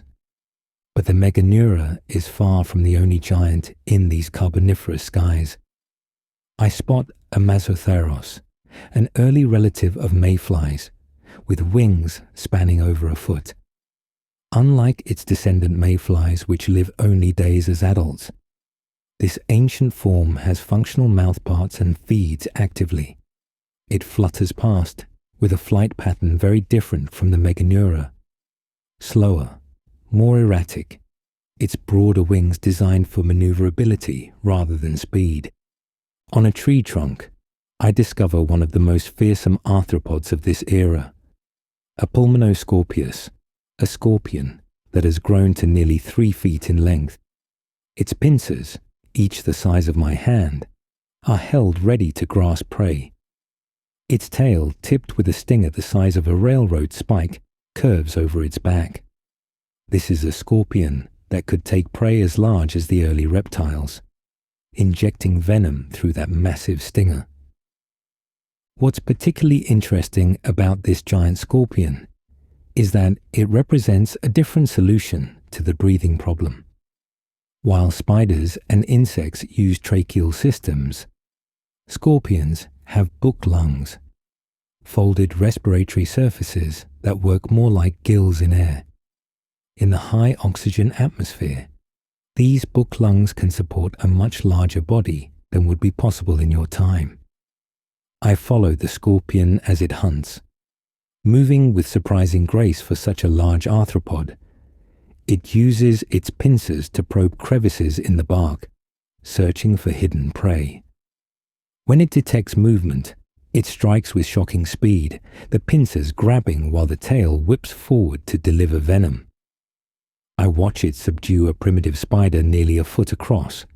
The two arachnids locked in a battle that would be impossible at such sizes in a lower oxygen world. The spiders themselves have grown to remarkable proportions. I find a web strung between two tree ferns, its silk strands as thick as dental floss. The web spans nearly 6 feet, and at its center waits a megarachne, a spider with a body the size of a dinner plate and legs spanning over a foot. Its chelicerae, the fang-bearing mouth parts, are clearly visible, dripping with venom. The web is a marvel of engineering, designed to catch the large flying insects of the Carboniferous. The silk, proportionally thicker than modern spider silk, has incredible tensile strength. I watch as a large flying cockroach blunders into the web. The silk stretches but doesn't break, and the spider rushes out from its central position. The bite is delivered quickly, venom injected, and the spider retreats to wait for the venom to take effect. On the ground, even more impressive giants lumber through the forest. I encounter an arthropods, the largest land arthropod that has ever lived. This millipede relative stretches over 8 feet long and stands nearly 2 feet high. Its body consists of 30 segments, each bearing 2 pairs of legs. The coordinated movement of over 100 legs creates rippling waves along its length as it moves. Despite its fearsome appearance, arthropods is a gentle herbivore. I watch it feeding on fallen tree fern fronds, its powerful mandibles shredding the tough plant material. The amount of vegetation it consumes is staggering. This single animal might process hundreds of pounds of plant matter monthly. Its digestive system, aided by symbiotic microorganisms, breaks down cellulose that many other herbivores cannot digest. The exoskeleton of arthropods shows beautiful patterns, each segment bearing decorative ridges and tubercles. This isn't mere ornamentation. The texture helps to strengthen the exoskeleton while keeping it as light as possible. Even so, the weight of the exoskeleton for such a large arthropod is considerable. An arthropods must molt periodically to grow, a vulnerable time when its new exoskeleton is still soft. I'm fortunate to find a recently molted exoskeleton abandoned by an arthropods that has moved on in its new, larger skin. The empty shell is perfect in every detail, a hollow replica of the living animal.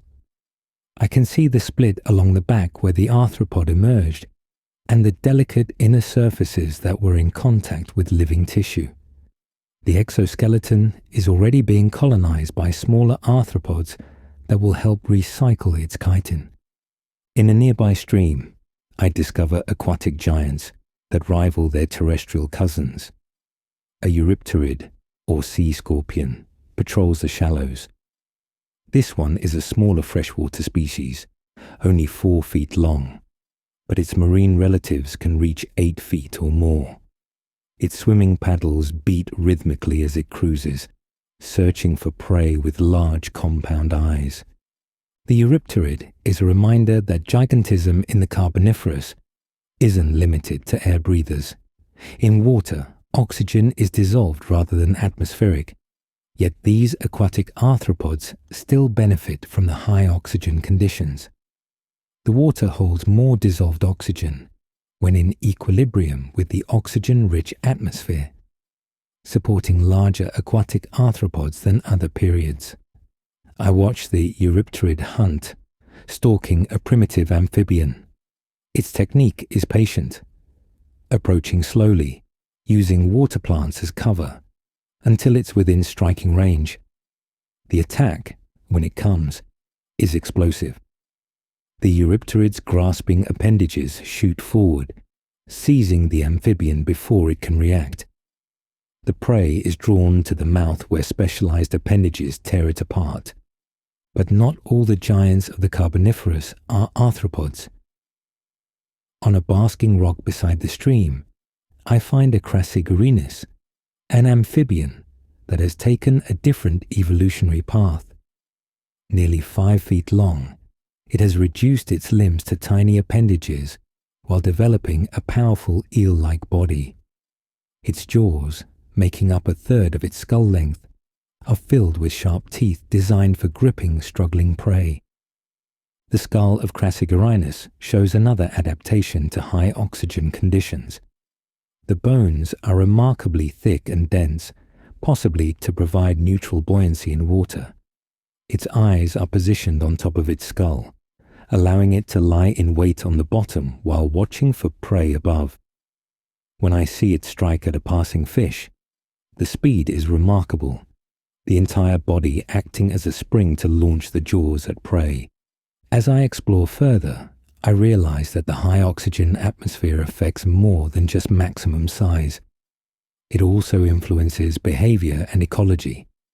The giant arthropods are more active than their modern counterparts would be, able to sustain higher metabolic rates. I observe Meganeura engaging in extended aerial battles over territory, something that would exhaust a modern dragonfly in minutes. The abundance of oxygen also means that wildfires, when they occur, burn with incredible intensity. I find an area where a recent fire has cleared the undergrowth, leaving charred stumps and a layer of ash. Already, spores are germinating in the nutrient-rich ash, and the first green shoots emerge.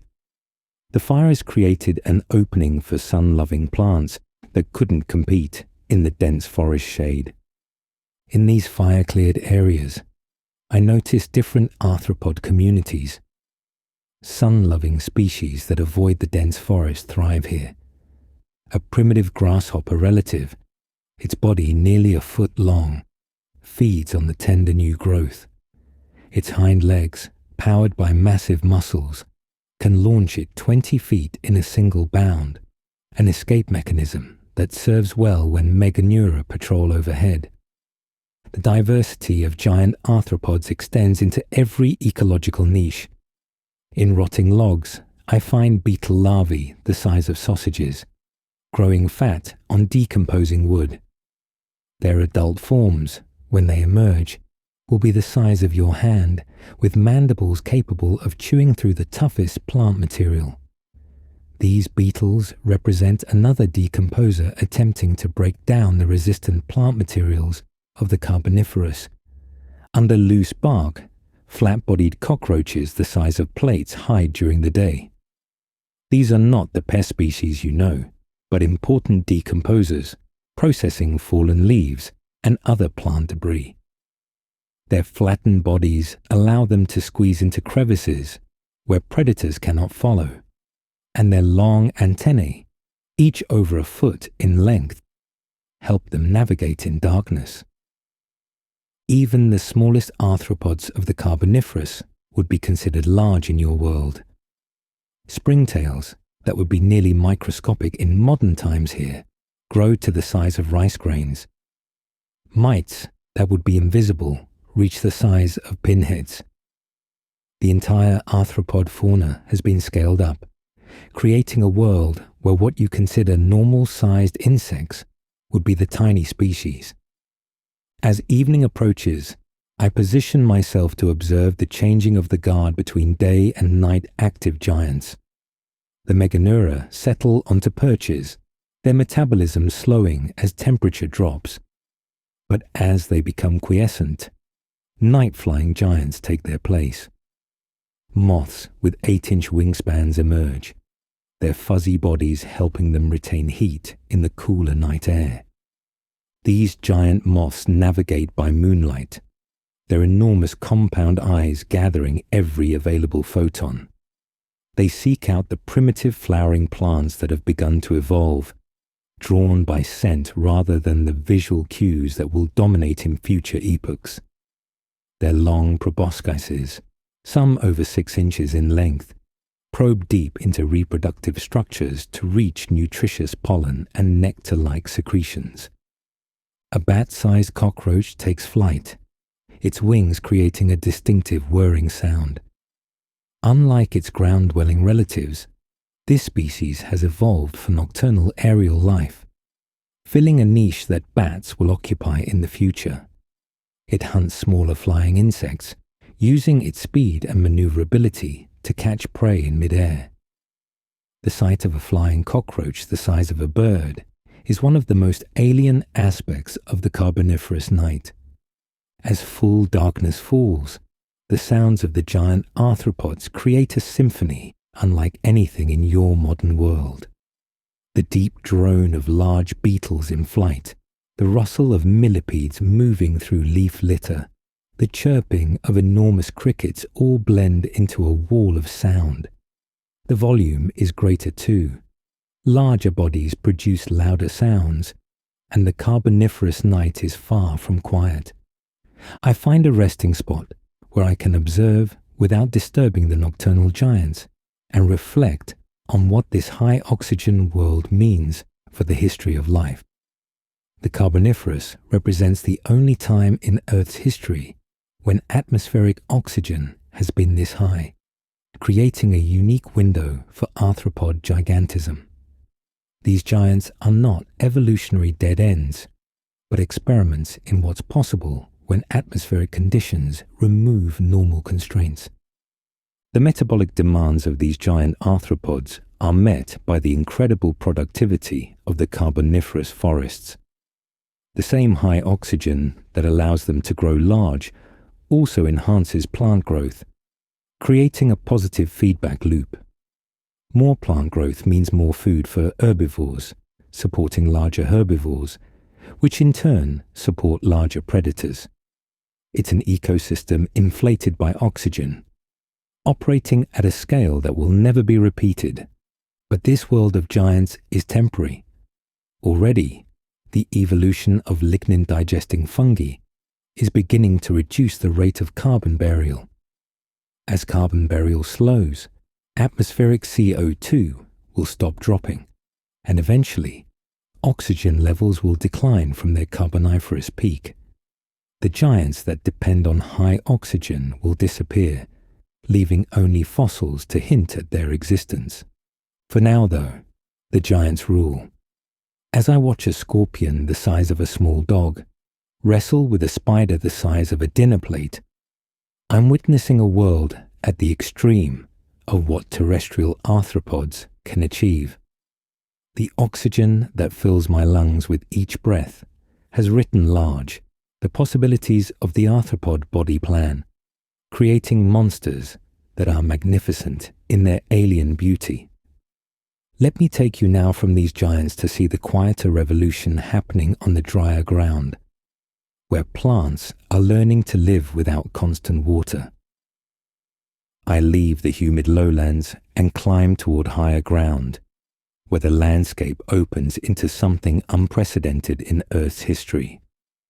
Vast meadows of seed ferns stretching to the horizon. This is not the waterlogged world of the coal swamps, but a drier realm where plants must cope with seasonal droughts and well-drained soils. Here, the Carboniferous is writing a different chapter, one that points toward the future of terrestrial vegetation. The change in vegetation is gradual but profound as I ascend. The giant lycophytes, dependent on abundant water, give way to smaller forms and then disappear entirely. Tree ferns become scattered, growing only in sheltered valleys where moisture lingers. In their place, a new flora dominates. The pteridosperms, or seed ferns, plants that combine the feathery fronds of ferns with the reproductive innovation of seeds. These are not true ferns, despite their appearance. I examine a medullosa, its trunk rising 30 feet and crowned with fronds that arch gracefully outward. The fronds look exactly like those of a tree fern, pinnately compound with delicate leaflets. But at the base of some fronds, I find the revolutionary difference. Seeds, actual seeds, each the size of a small egg. I pick up one of these fallen seeds, marveling at its construction. Unlike the microscopic spores of ferns and lycophytes, this seed is a package of preparation. The outer coat is tough, resistant to desiccation. Inside, the embryonic plant waits with its own food supply, able to remain dormant until conditions are right for germination. This seed can survive drought, cold, even passage through an animal's digestive system. The meadows formed by these seed ferns create a landscape of extraordinary beauty. The fronds, ranging from deep green to bluish grey depending on species, create layered canopies at various heights. Some species grow as single-trunk trees, others as multi-stemmed shrubs. Still others remain low, their fronds emerging directly from underground stems. The overall effect is of a layered grassland, but with fronds instead of grass blades. I walk through these fern prairies, feeling the different texture underfoot. Without the waterlogged peat of the swamps, the soil here is firmer, more mineral. The constant rain of fronds creates a mulch layer, but it decomposes more completely than in the swamps. Fungi, evolved to handle the complex chemistry of seed fern tissues, work efficiently to recycle nutrients. The carbon sequestration is less dramatic here, but still significant. The diversity of seed ferns astounds me. Glossopteris spreads its tongue-shaped leaves in neat whorls, so different from the typical fern frond that its relationship to other seed ferns wasn't immediately obvious to paleontologists. Neuropteris displays fronds of mathematical perfection, each leaflet positioned to maximize light capture without shading its neighbors. Alethopteris shows yet another variation, its leaflets attached directly to the rachis without stalks. In a grove of Medulosa, I observed the complex reproductive strategy these plants have evolved. Unlike the simple release of spores, seed fern reproduction involves elaborate structures.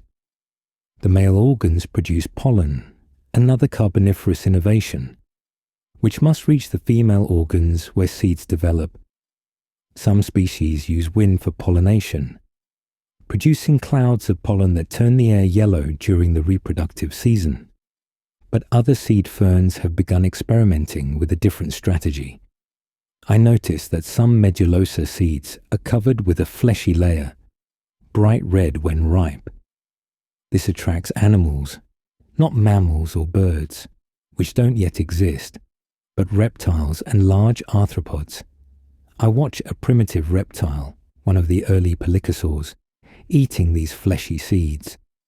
The hard inner seed will pass through its digestive system unharmed to be deposited elsewhere with a supply of fertilizer. This is the beginning of the plant-animal mutualism that will become so important in future ecosystems.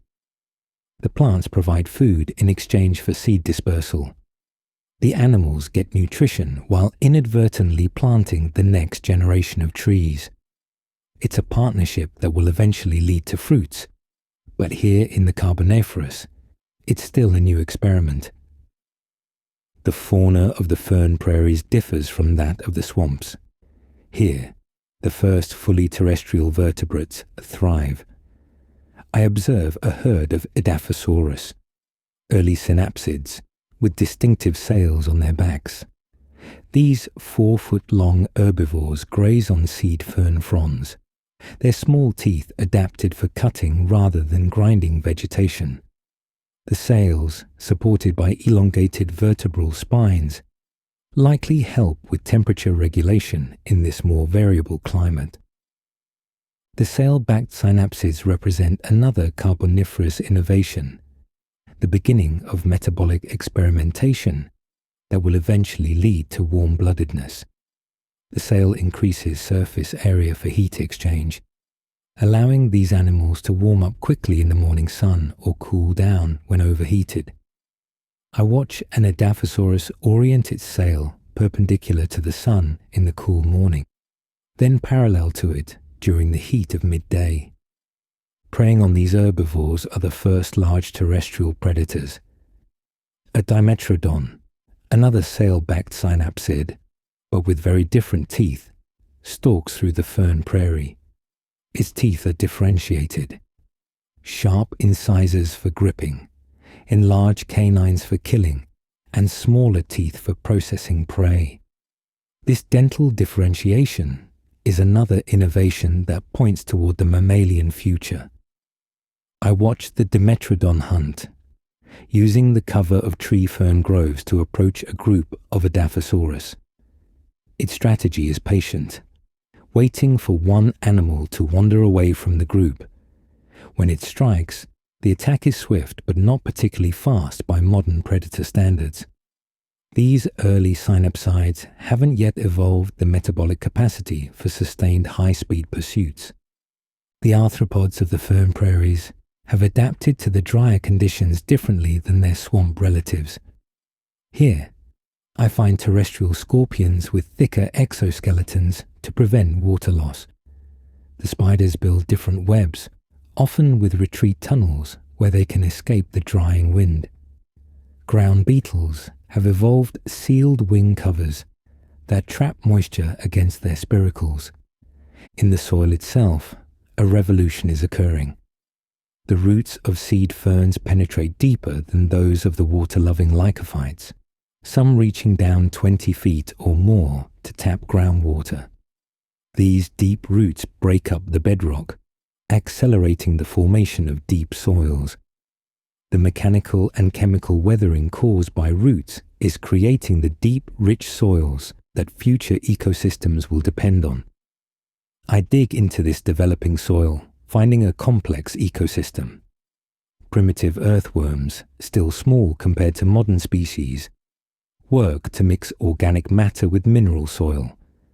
Springtails and mites, though giant by modern standards, break down plant debris. Fungal networks, the mycorrhizae that form partnerships with plant roots, create underground webs that transport nutrients and water between plants. The mycorrhizal networks are particularly fascinating. I trace the white threads of fungal hyphae from the roots of one medulosa to another, then to a young seedling struggling in the shade. The fungi are facilitating nutrient exchange, allowing established plants to support young ones. It's an ancient cooperation that makes these fern prairies more resilient to drought and nutrient stress. As I explore further, I find areas where even the adaptable seed ferns struggle. On rocky outcrops and the drier slopes, a different flora takes hold. Here grow the first conifers, their needle-like leaves reducing water loss to a minimum. Walkia, an early conifer, forms open woodlands where the soil is too thin for seed ferns. Its cones, more primitive than modern pine cones, nonetheless represent another solution to reproduction without water. These early conifers are experimenting with yet another survival strategy: extreme longevity. While seed ferns might live for decades or a century, some of these primitive conifers show growth rings indicating ages of several hundred years. Longevity allows them to survive through bad years, reproducing in good years, slowly but steadily colonizing difficult sites. In the most extreme environments, I find plants that preview future deserts. Primitive cycads, their thick trunks storing water, survive on sun-baked slopes. Their leaves, tough and waxy, minimize water loss. Some have developed contractile stems that pull the growing tip down to ground level during droughts, protecting it from the worst heat and dryness. The fern prairies experience weather patterns different from the ever-humid swamps. Here, seasons assert themselves. I experience a dry season, where many seed ferns drop their fronds, standing as bare trunks waiting for rain. The soil cracks, streams reduce to trickles, and the animals congregate around remaining water sources. Fire becomes a real possibility, and I find charcoal layers in the soil indicating past burns. When the rains return, the transformation is dramatic. Seeds that have lain dormant germinate in thousands. Bare trunks burst into frond, creating a green wave across the landscape. Temporary pools fill with amphibians rushing to breed before the water disappears again. The pulse of life follows the pulse of water, a rhythm absent in the permanent wetlands.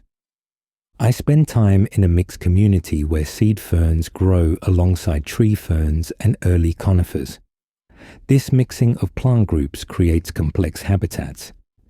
The tree ferns occupy the wettest spots, their spores requiring water for reproduction. The seed ferns dominate the middle ground, their seeds allowing them to colonize areas with seasonal water. The conifers claim the high ground, their extreme drought tolerance giving them exclusive access to the driest sites. In these mixed communities, I observe the beginnings of vertical stratification that will characterize future forests. Tall medulosa create an upper canopy. Smaller seed ferns and young trees form a mid-story. Tree fern saplings and herbaceous seed ferns create an understory. On the ground, true ferns and mosses form the lowest layer. Each level has its own microclimate, its own fauna, its own ecological dynamics. The animals show similar stratification. In the canopy, primitive gliding reptiles move between trees, using flaps of skin to extend their jumps. These are not powered flyers, but gliders, taking advantage of the layered forest structure. In the mid-story, climbing animals with grasping feet navigate the frond maze. On the ground, the larger herbivores and predators patrol, while underground, the first burrowing reptiles escape predation and temperature extremes. As day transitions to evening in the fern prairies, I notice how different the rhythm is from the swamps. The temperature drops more dramatically without the moderating influence of standing water. Animals that were active during the heat of the day seek shelter. The sail-backed synapsids orient their sails to catch the last warming rays of sun before finding protected spots for the night. The night sounds are different too. Fewer amphibians mean less of their calling. Instead, I hear the rustling of early reptiles moving through dry fronds, the chirping of insects adapted to drier conditions, the occasional crash as a large herbivore moves through the vegetation. It's a quieter night than in the swamps, but with its own subtle music. I find a grove of Glossopteris to spend the night, their broad leaves creating a natural shelter. As I rest, I contemplate how these fern prairies represent a crucial transition in the colonization of land.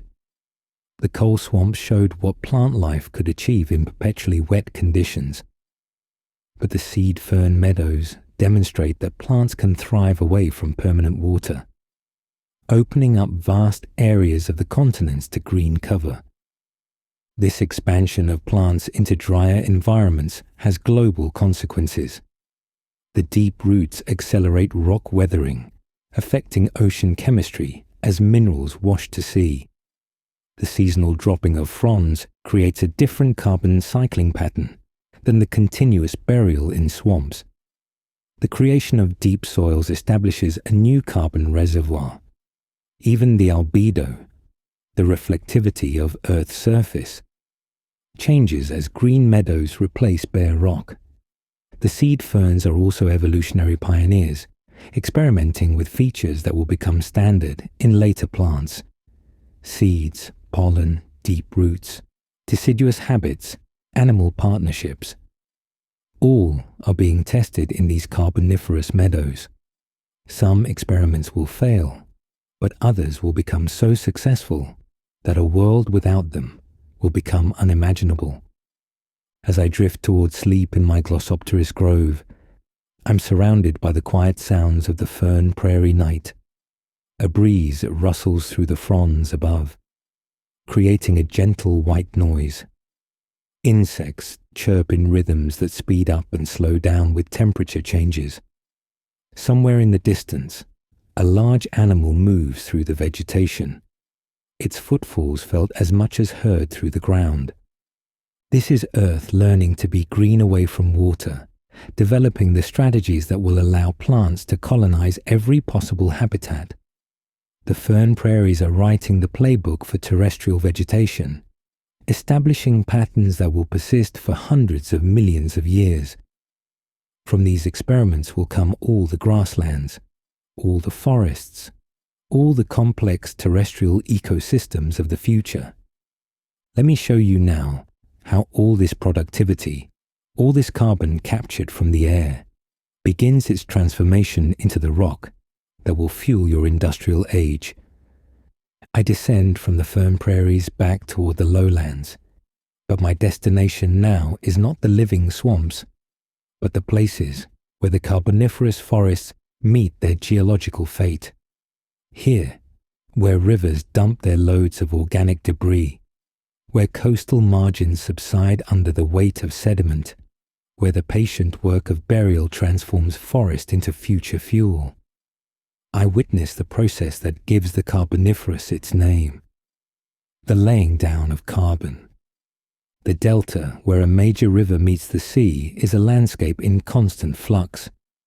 Channels shift with every flood, depositing sand and mud in ever-changing patterns.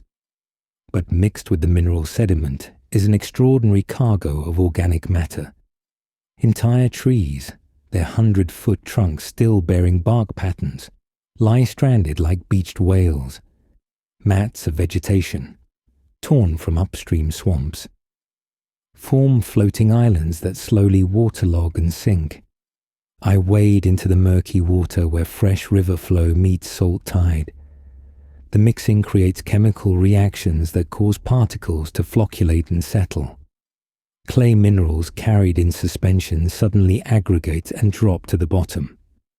Organic molecules dissolved in the water precipitate out. The river's cargo, both mineral and organic, is being sorted and deposited by the physics and chemistry of this mixing zone. Beneath my feet, I feel the soft mud that will one day be shale.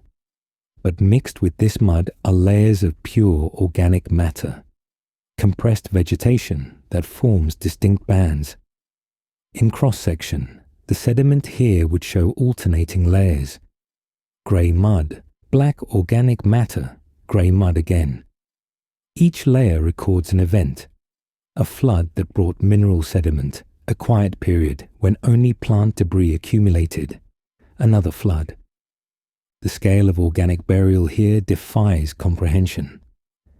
This single delta might receive millions of tons of plant matter annually. Some arrives as dissolved organic molecules, staining the water brown. Some comes as fine particles, spores, pollen, fragments of leaves, but much arrives as macroscopic debris. Branches, trunks, entire root systems ripped from the swamp floors upstream. I follow a massive lepidodendron trunk as it makes its final journey. Still buoyant with internal air spaces, it floats downstream, rolling slowly in the current. Where the river widens and slows at the delta, the trunk grounds on a sandbar. Other debris accumulates against it, creating a temporary dam. Sand builds up on the upstream side, while finer sediments settle in the quiet water behind. Within days, the trunk is partially buried. The air spaces that kept it floating become waterlogged. Bacteria begin working on the softer tissues, but their progress is slow. The lignin that gave the tree strength in life now resists decomposition in death. Instead of rotting away, the trunk is entombed, beginning its transformation from wood to coal. The chemistry of this transformation fascinates me. In the oxygen-poor environment beneath the sediment, normal decomposition cannot proceed. Instead, anaerobic bacteria partially break down the organic matter, producing methane, hydrogen sulfide, and other reduced compounds. But their work is incomplete. The complex polymers of cellulose and lignin are transformed but not destroyed, creating new compounds that are even more resistant to breakdown. I dig into older deposits nearby, where the burial process has proceeded further. The plant matter here has darkened from brown to black. Its texture has changed from fibrous to more amorphous. Under pressure from overlying sediments, water has been squeezed out. The percentage of carbon has increased as other elements, hydrogen, oxygen, nitrogen, are preferentially lost. This is peat well on its way to becoming lignite. The thickness of these organic deposits varies dramatically. In some areas, pure organic layers reach 30 feet thick, representing thousands of years of accumulation in a single swamp. In others, thin organic bands alternate with thicker mineral sediments. The pattern records the interplay between plant productivity, sediment supply, and subsidence rate, the three factors that control coal formation. Subsidence is the hidden driver of the burial process. As sediments accumulate, their weight depresses the crust. This creates more space for additional sediments, a process that can continue for millions of years. The Carboniferous deltas are subsiding at rates of inches per century, slow by human standards, but sufficient to bury entire forests given geological time. I move inland from the delta to a coastal swamp that is actively subsiding. The trees here grow on an unstable foundation that slowly sinks beneath them. The lycophytes respond by growing ever upward, their hollow trunks allowing rapid vertical growth.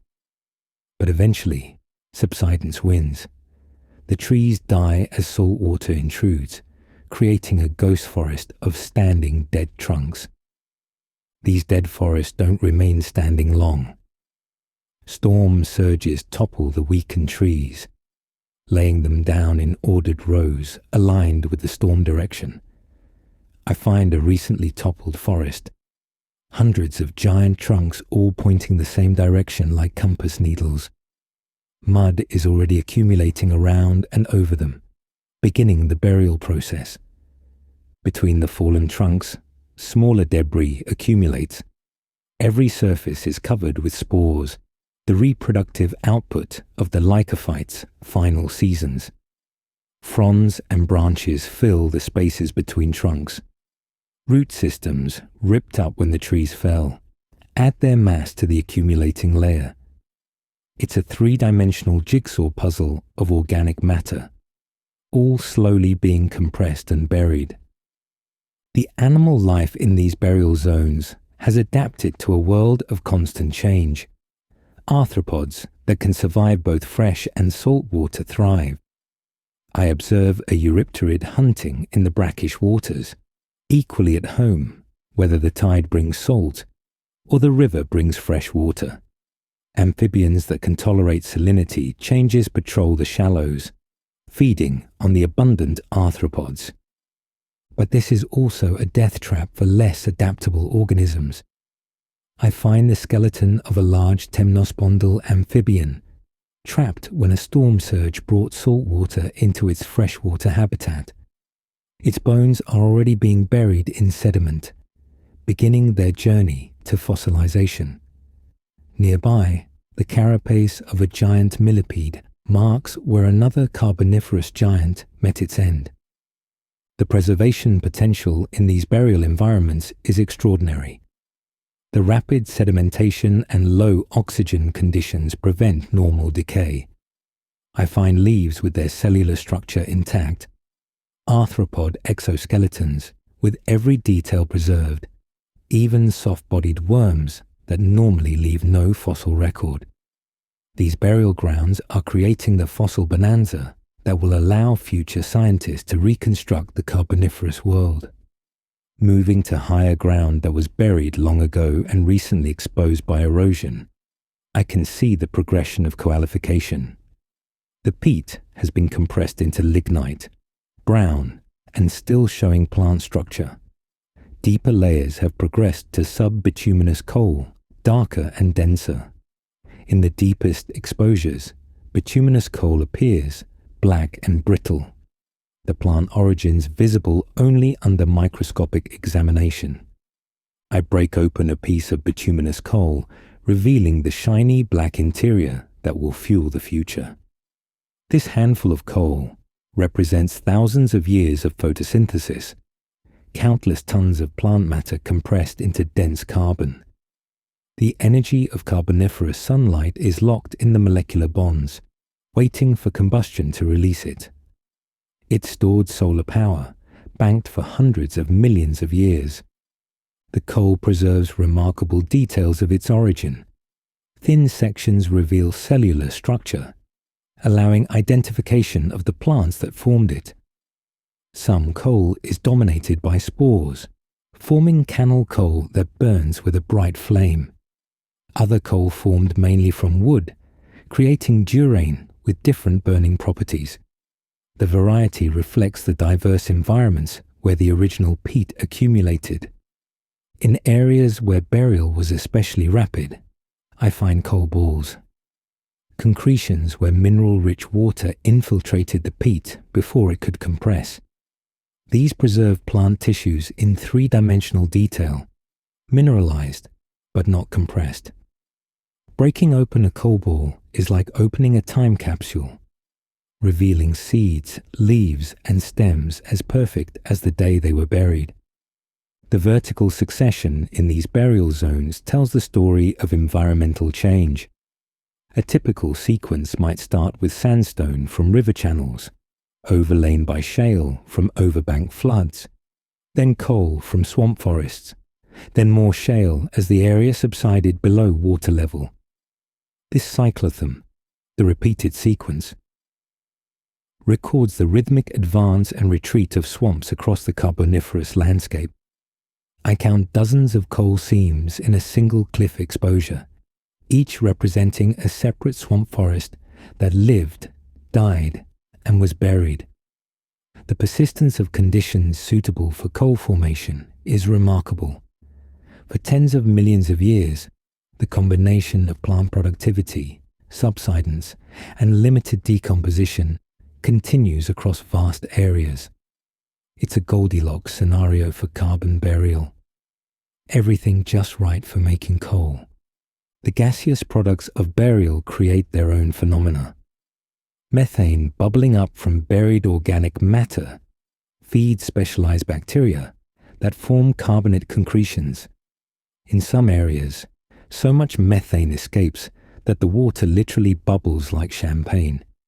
This natural gas, formed alongside the coal, will be another gift to the industrial future, trapped in rock layers above the coal seams. Oil is forming too, though in smaller quantities than coal. In the deepest burial environments, where temperatures reach the oil window, organic matter breaks down into liquid hydrocarbons. The Carboniferous will not be a major oil-producing period compared to later eras, but the process is beginning, adding liquid fossil fuels to the solid coal legacy. As I observe these burial processes, I'm struck by their one-way nature. Carbon fixed by photosynthesis is being removed from the active carbon cycle and locked in geological storage. The atmosphere is being stripped of CO2, molecule by molecule, and that carbon is being converted to rock. Is geoengineering on a scale that dwarfs any human scheme, operated by nothing more than plants growing toward the sun. The climate effects of this carbon burial are becoming apparent. The world is cooling as greenhouse gases diminish. Ice sheets are growing at the poles, particularly in the southern hemisphere, where Gondwana sits over the South Pole. sea levels are beginning to drop as water is locked up in ice. The very success of the Carboniferous forests is creating conditions that will eventually limit their extent. But for now, the burial continues at full pace. Each year, gigatons of carbon move from air to Earth. Each flood buries more organic matter. Each subsiding basin creates more space for coal accumulation. The Carboniferous is building a carbon bank account that will sit untouched for 300 million years, waiting for humans to discover the concentrated energy of ancient sunlight. As night falls over the burial grounds, I reflect on the profound transformation I'm witnessing. This is not just sediment accumulation, but the rewriting of planetary chemistry. The oxygen in the air, the carbon in the ground, the changing climate, all are connected to these burial processes. The Carboniferous forests are not just growing, they're engineering the future conditions of Earth. Before we witness the ultimate legacy of these forests, let me take you on another journey through deep time, the biography of a single carbon atom whose odyssey will span 300 million years. Come, let us follow this infinitesimal traveler from its wandering in the Carboniferous atmosphere to its final awakening in your electric lights. I focus my attention on a single carbon atom drifting in the oxygen-rich atmosphere above the Carboniferous forests.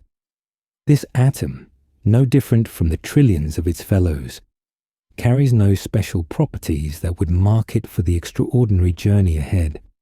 It exists as part of a carbon dioxide molecule, buffeted by winds, heated by sunlight, cooled by night, participating in the endless mixing that characterizes atmospheric gases. Our carbon atom has been cycling through Earth's systems for billions of years before this moment. It has been locked in rocks, dissolved in oceans, incorporated into primitive life forms, and released back to the atmosphere countless times. But today marks the beginning of its longest sojourn away from the active carbon cycle. A sleep that will last until the industrial age awakens it once again. The morning sunlight illuminates the forest canopy below, and photosynthesis begins its daily alchemy. Millions of scale-covered lycophyte trunks begin absorbing carbon dioxide from the air around them, and our atom finds itself drawn into this great green machine. It enters the stomatal opening of a photosynthetic scale on a lepidodendron trunk, pulled in by the negative pressure created as the plant transpires water vapor. Inside the microscopic world of the plant cell, our carbon atom encounters the molecular machinery of photosynthesis. Chlorophyll molecules capture photons of sunlight and use that energy to break apart the carbon dioxide molecule that contains our atom. In a reaction that seems simple but represents billions of years of evolutionary refinement, our carbon atom is combined with hydrogen from water to create glucose, the fundamental currency of life's energy economy. For the next several months, our carbon atom becomes part of the lycophyte's living architecture. It moves through the plant's transport system as sugar, providing energy for growth. It's incorporated into cellulose molecules that strengthen the plant's cellular walls. It becomes part of the complex polymer lignin that gives the tree its structural integrity. Throughout this time, it remains mobile, participating in the active metabolism of the living tree. But trees, even giants like our lepidodendron, are not immortal. After 2 centuries of growth, the hollow-trunked lycophyte finally succumbs to age and weather. A storm wind catches the geometric crown, and the tree begins its final fall toward the swamp floor. Our carbon atom, locked in the lignin matrix of the woody trunk, begins a journey that will take it far from the world of active biology. The fallen tree lies across 40 feet of waterlogged peat, its trunk partly submerged in the tea-colored water of the swamp. Within days, fine sediment begins to accumulate against the upstream side of the trunk. The anaerobic conditions in the waterlogged environment prevent normal decay, and our carbon atom finds itself sealed away from the oxygen that would normally liberate it back to the atmosphere. Years pass in this underwater tomb. Bacteria work slowly on the more accessible parts of the fallen tree, but the lignin that contains our carbon atom proves remarkably resistant to breakdown. The complex three-dimensional structure of this polymer, which gave the living tree its strength, now provides our atom with protection from decomposition. Layer upon layer of sediment covers the trunk, increasing the pressure and further slowing any remaining bacterial activity. Centuries accumulate like pages in a book being written in geological time. Our carbon atom remains locked in its lignin prison as the chemistry around it slowly changes. The pressure of overlying sediment begins to squeeze water from the organic matter. Chemical bonds start to reorganize under the dual influence of pressure and the organic acids produced by limited bacterial activity. The wood is beginning its transformation into peat. I follow our atom through millennia of gradual change. The peat surrounding it compresses and hardens. More sediment accumulates above, adding weight and pressure. The temperature increases slightly with depth of burial. These conditions trigger chemical reactions that further alter the organic matter.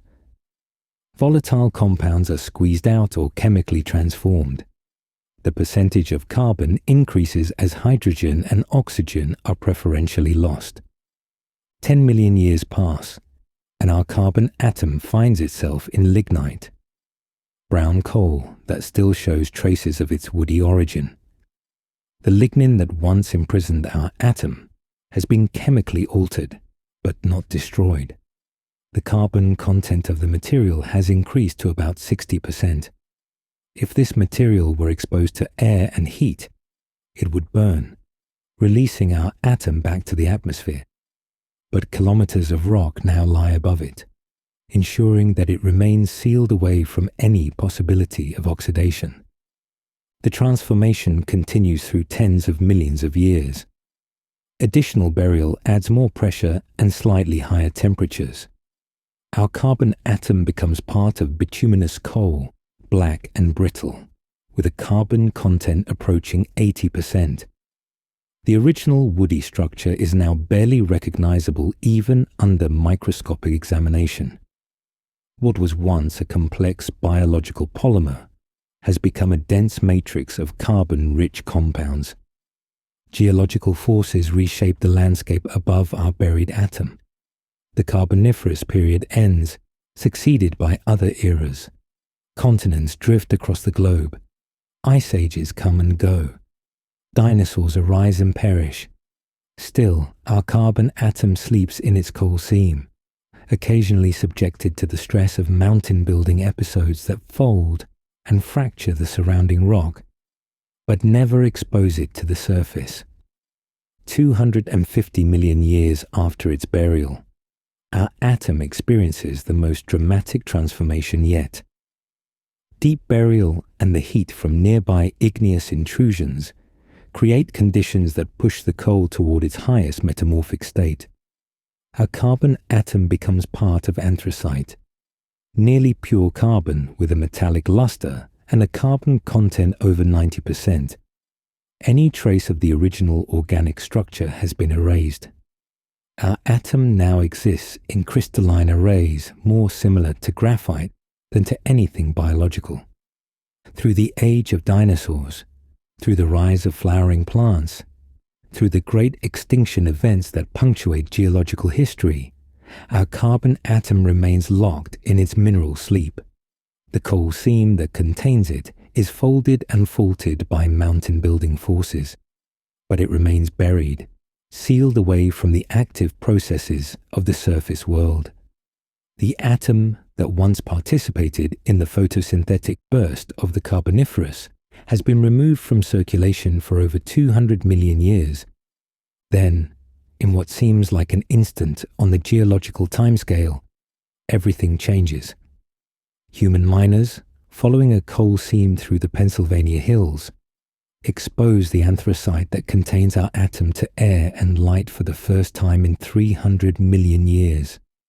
The black, lustrous coal is broken from its rocky matrix and loaded onto rail cars bound for cities where it will fuel the Industrial Revolution. In a power plant in Philadelphia, our carbon atom meets its destiny.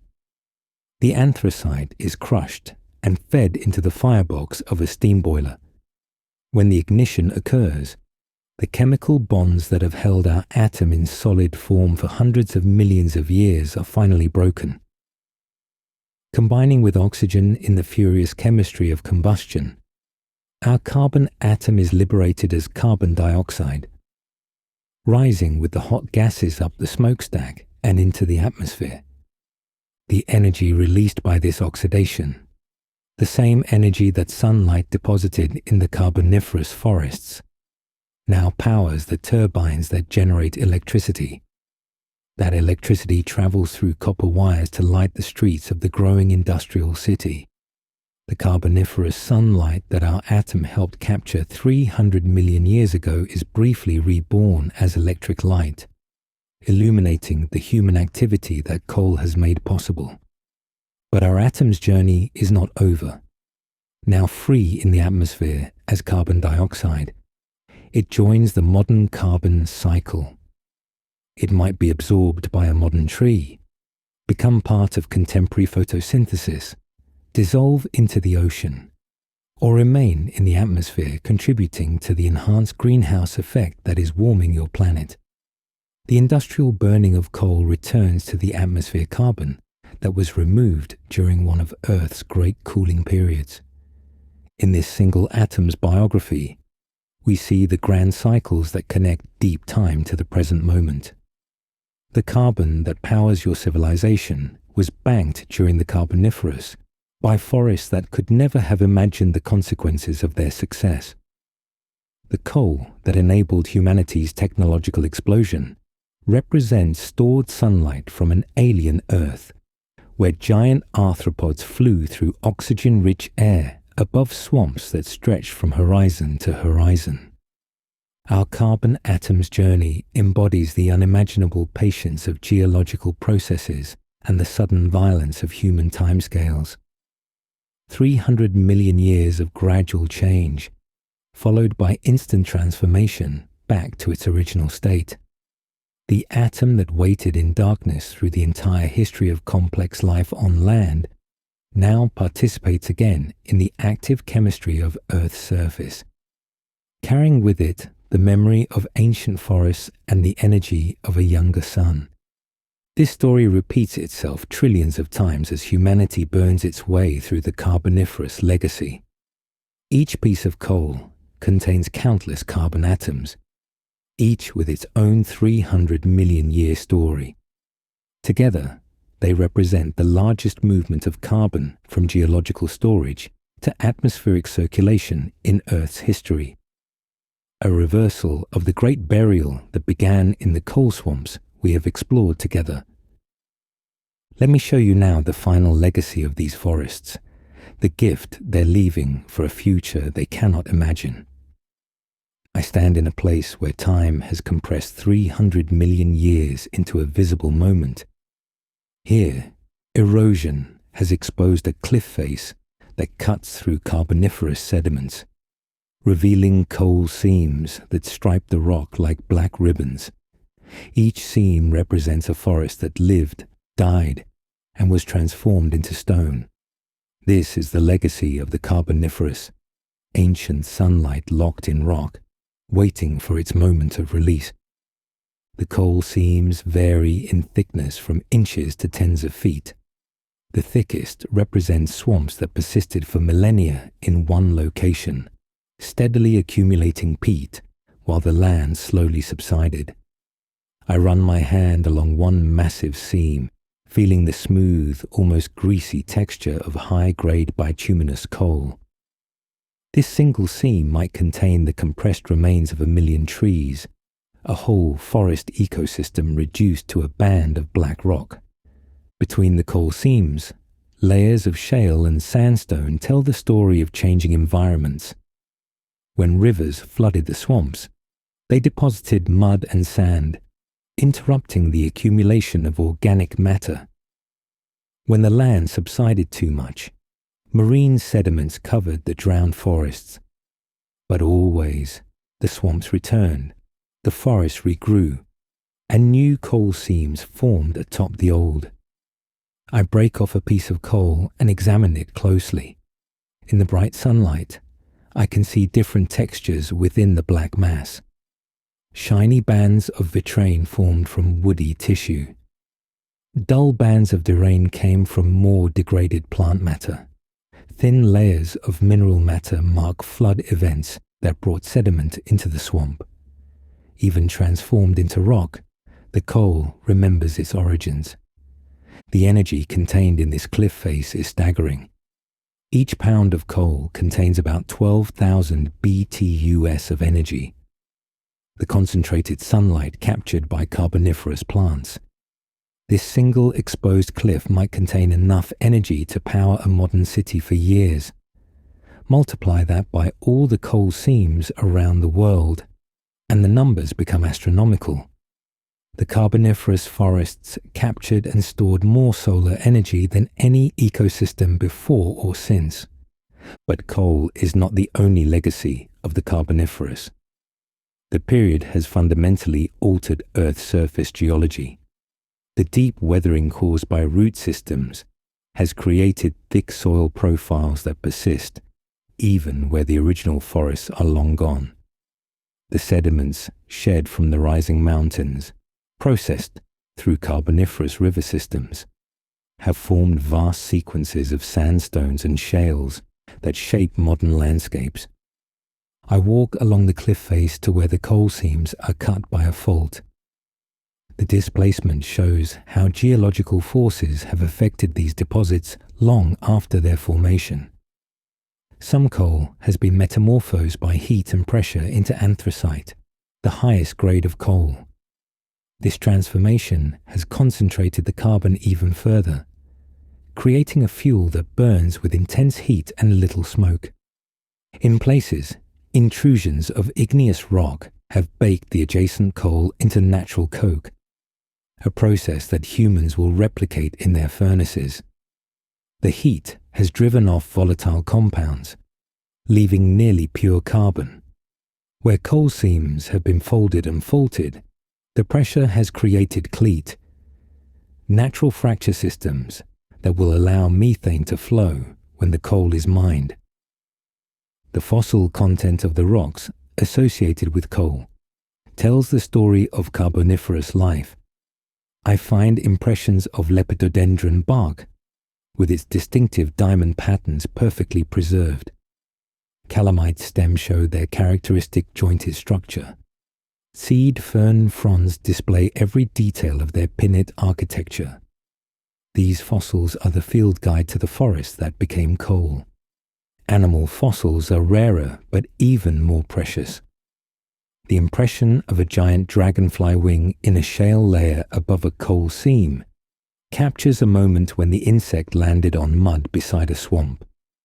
Trackways of large amphibians cross ripple-marked sandstones, recording ancient journeys along Carboniferous rivers. The skeleton of an early reptile in a channel sandstone marks where the animal died in a drought-stricken streambed. But perhaps the most important legacy of the Carboniferous is what it did to Earth's atmosphere. By burying so much carbon, the forest drove atmospheric CO2 to historically low levels while raising oxygen to historically high levels. This atmospheric transformation had cascading effects that shaped the evolution of life and the dynamics of climate for hundreds of millions of years. The high oxygen levels allowed the experimentation with gigantism we've witnessed, but more subtly, it changed the fire regime across the planet.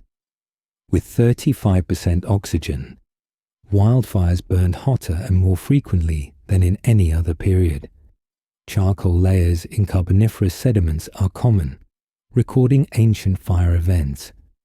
These fires, paradoxically, may have helped maintain the forests by clearing undergrowth and recycling nutrients.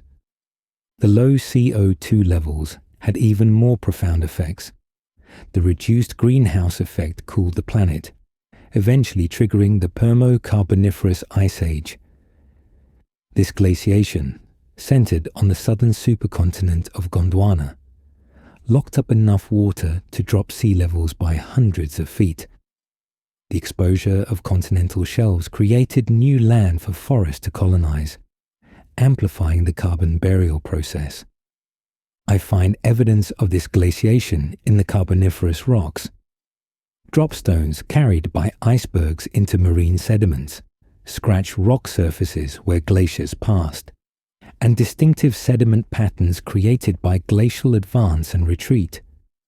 The forests that flourished in tropical regions were simultaneously causing ice ages at the poles. A planetary-scale climate feedback that operated over millions of years. The evolutionary innovations of the Carboniferous have also left permanent legacies. Seeds, which allowed plants to colonize dry land, became the dominant form of plant reproduction. The amniotic egg, which freed vertebrates from returning to water to breed, opened the continents to reptile radiation. The differentiated teeth and metabolic experiments of early synapsids set the stage for the eventual evolution of mammals. Even the burial process itself drove evolution. The vast coal swamps created unique selection pressures. Plants evolved to grow quickly in the race for light, leading to the hollow construction of lycophytes. The low nutrient conditions in peat bogs favored plants that could form partnerships with fungi. The periodic flooding selected for organisms that could survive both terrestrial and aquatic conditions. As I continue along the cliff, I find a spot where modern erosion has exposed a coal seam to the air. The coal is oxidizing slowly, combining with atmospheric oxygen in a reaction that releases the stored energy as heat.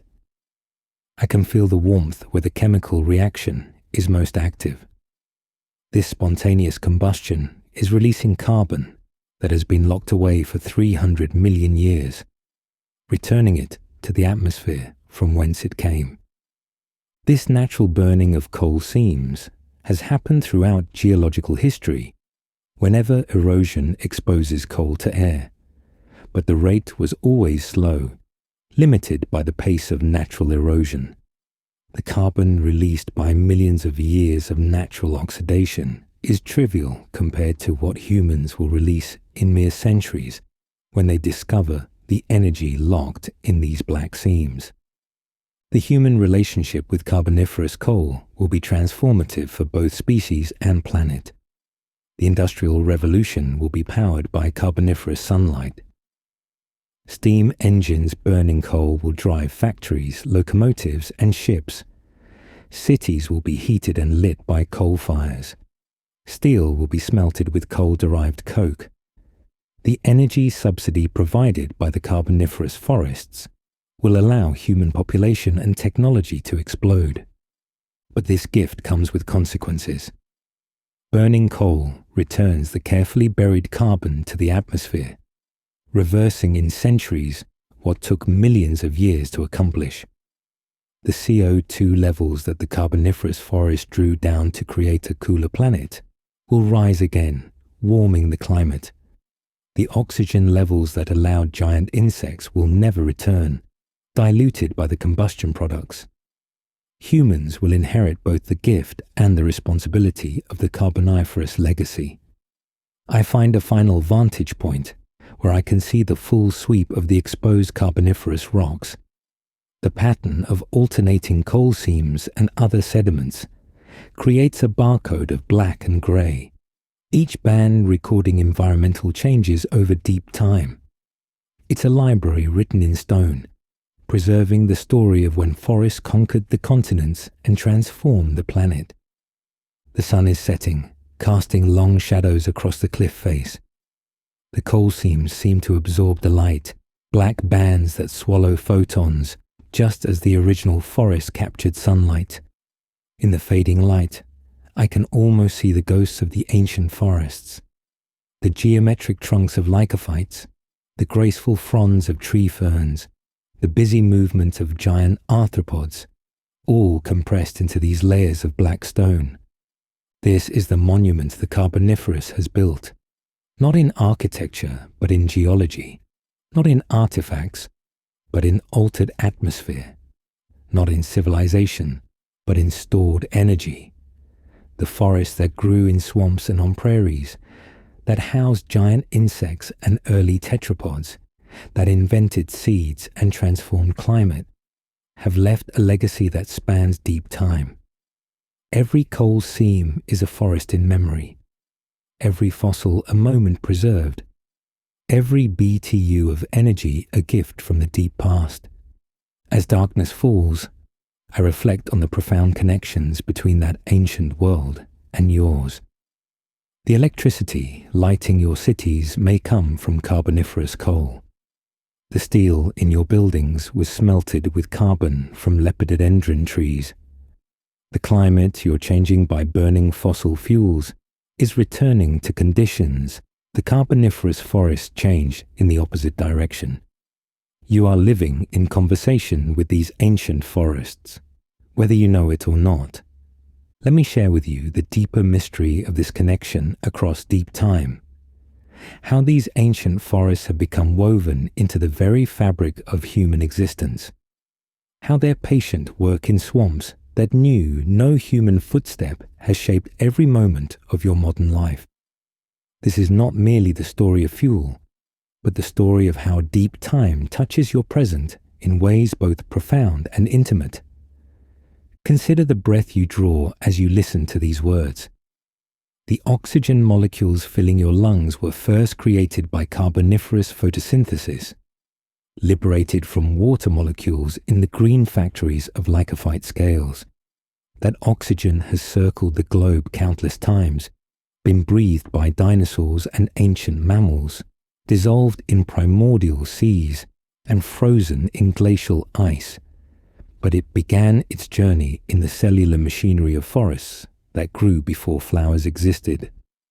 The carbon dioxide you exhale carries atoms that once drifted through the Carboniferous atmosphere, was captured by the same photosynthesis that created your oxygen, spent millions of years locked in plant tissue, then coal, then returned to the air when humans burned that coal to power the industrial transformation of your world. In every breath, you participate in cycles that connect you to forests that vanished from Earth before your continents reached their current positions. The warmth in your home on winter nights may come directly from Carboniferous coal, but even if it doesn't, the infrastructure that brings you natural gas, oil, or electricity was built with steel smelted using coal, transported on railways powered by coal, constructed by machines that ran on coal-derived energy.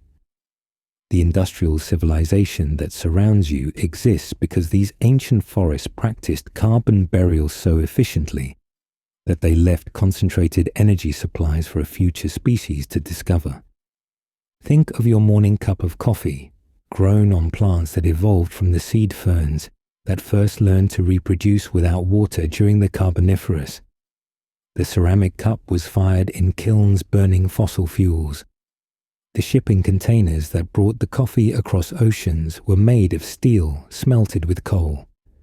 The roads the trucks traveled were built by machines powered by fossil fuels. Even this simple daily pleasure connects you to the swamps where lycophytes fell 300 million years ago. The very ground beneath your feet carries the signature of the Carboniferous revolution. The deep, rich soils that grow your food were created by processes that began when plant roots first penetrated deeply into bedrock, when the chemical weathering accelerated by root acids began creating the thick soil profiles that agriculture depends upon. The fertility that feeds 7 billion humans started with the patient work of lycophyte root systems probing through ancient peat. Your clothing, whether cotton grown in soil enriched by geological weathering, or synthetic fibers created from fossil fuels, or wool from animals that eat plants rooted in Carboniferous legacy soils, all trace their origins to the great transformation that began when forests conquered the continents. The complex chemistry of dyes and finishes, the energy for weaving and sewing, the transportation networks that bring clothing to your stores, all depend on the concentrated ancient sunlight that the Carboniferous forest buried. Even your thoughts in this moment are powered by glucose created through photosynthesis that learned its fundamental biochemistry during the Carboniferous expansion of plant life.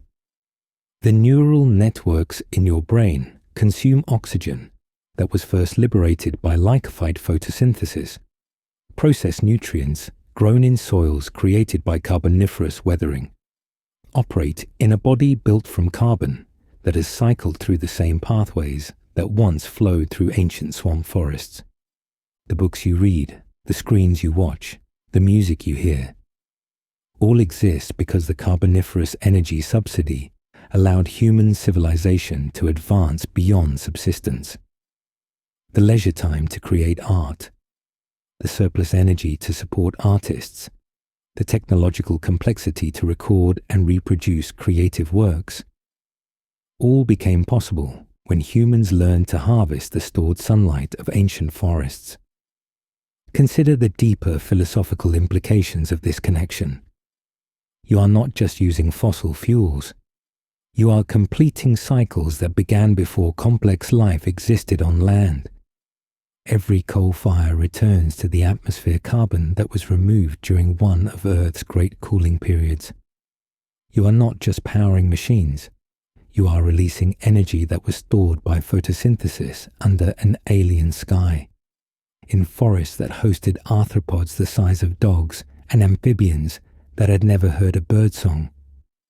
The climate changes you witness are not separate from this ancient story, but its direct continuation. The Carboniferous forest drew down atmospheric CO2 so efficiently that they cooled the planet into ice ages.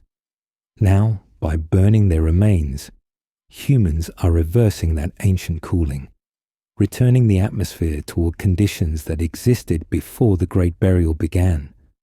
You are both the beneficiaries of ancient carbon storage and the agents of its release. This creates a profound responsibility that spans geological time. The forests that you have walked through tonight practice patience, measured in millions of years, storing energy and carbon for futures they could never imagine. Now that future has arrived, and how wisely humanity uses this gift will determine not just your own fate, but the trajectory of climate and ecology for geological ages to come. Yet there is hope embedded in this vast story.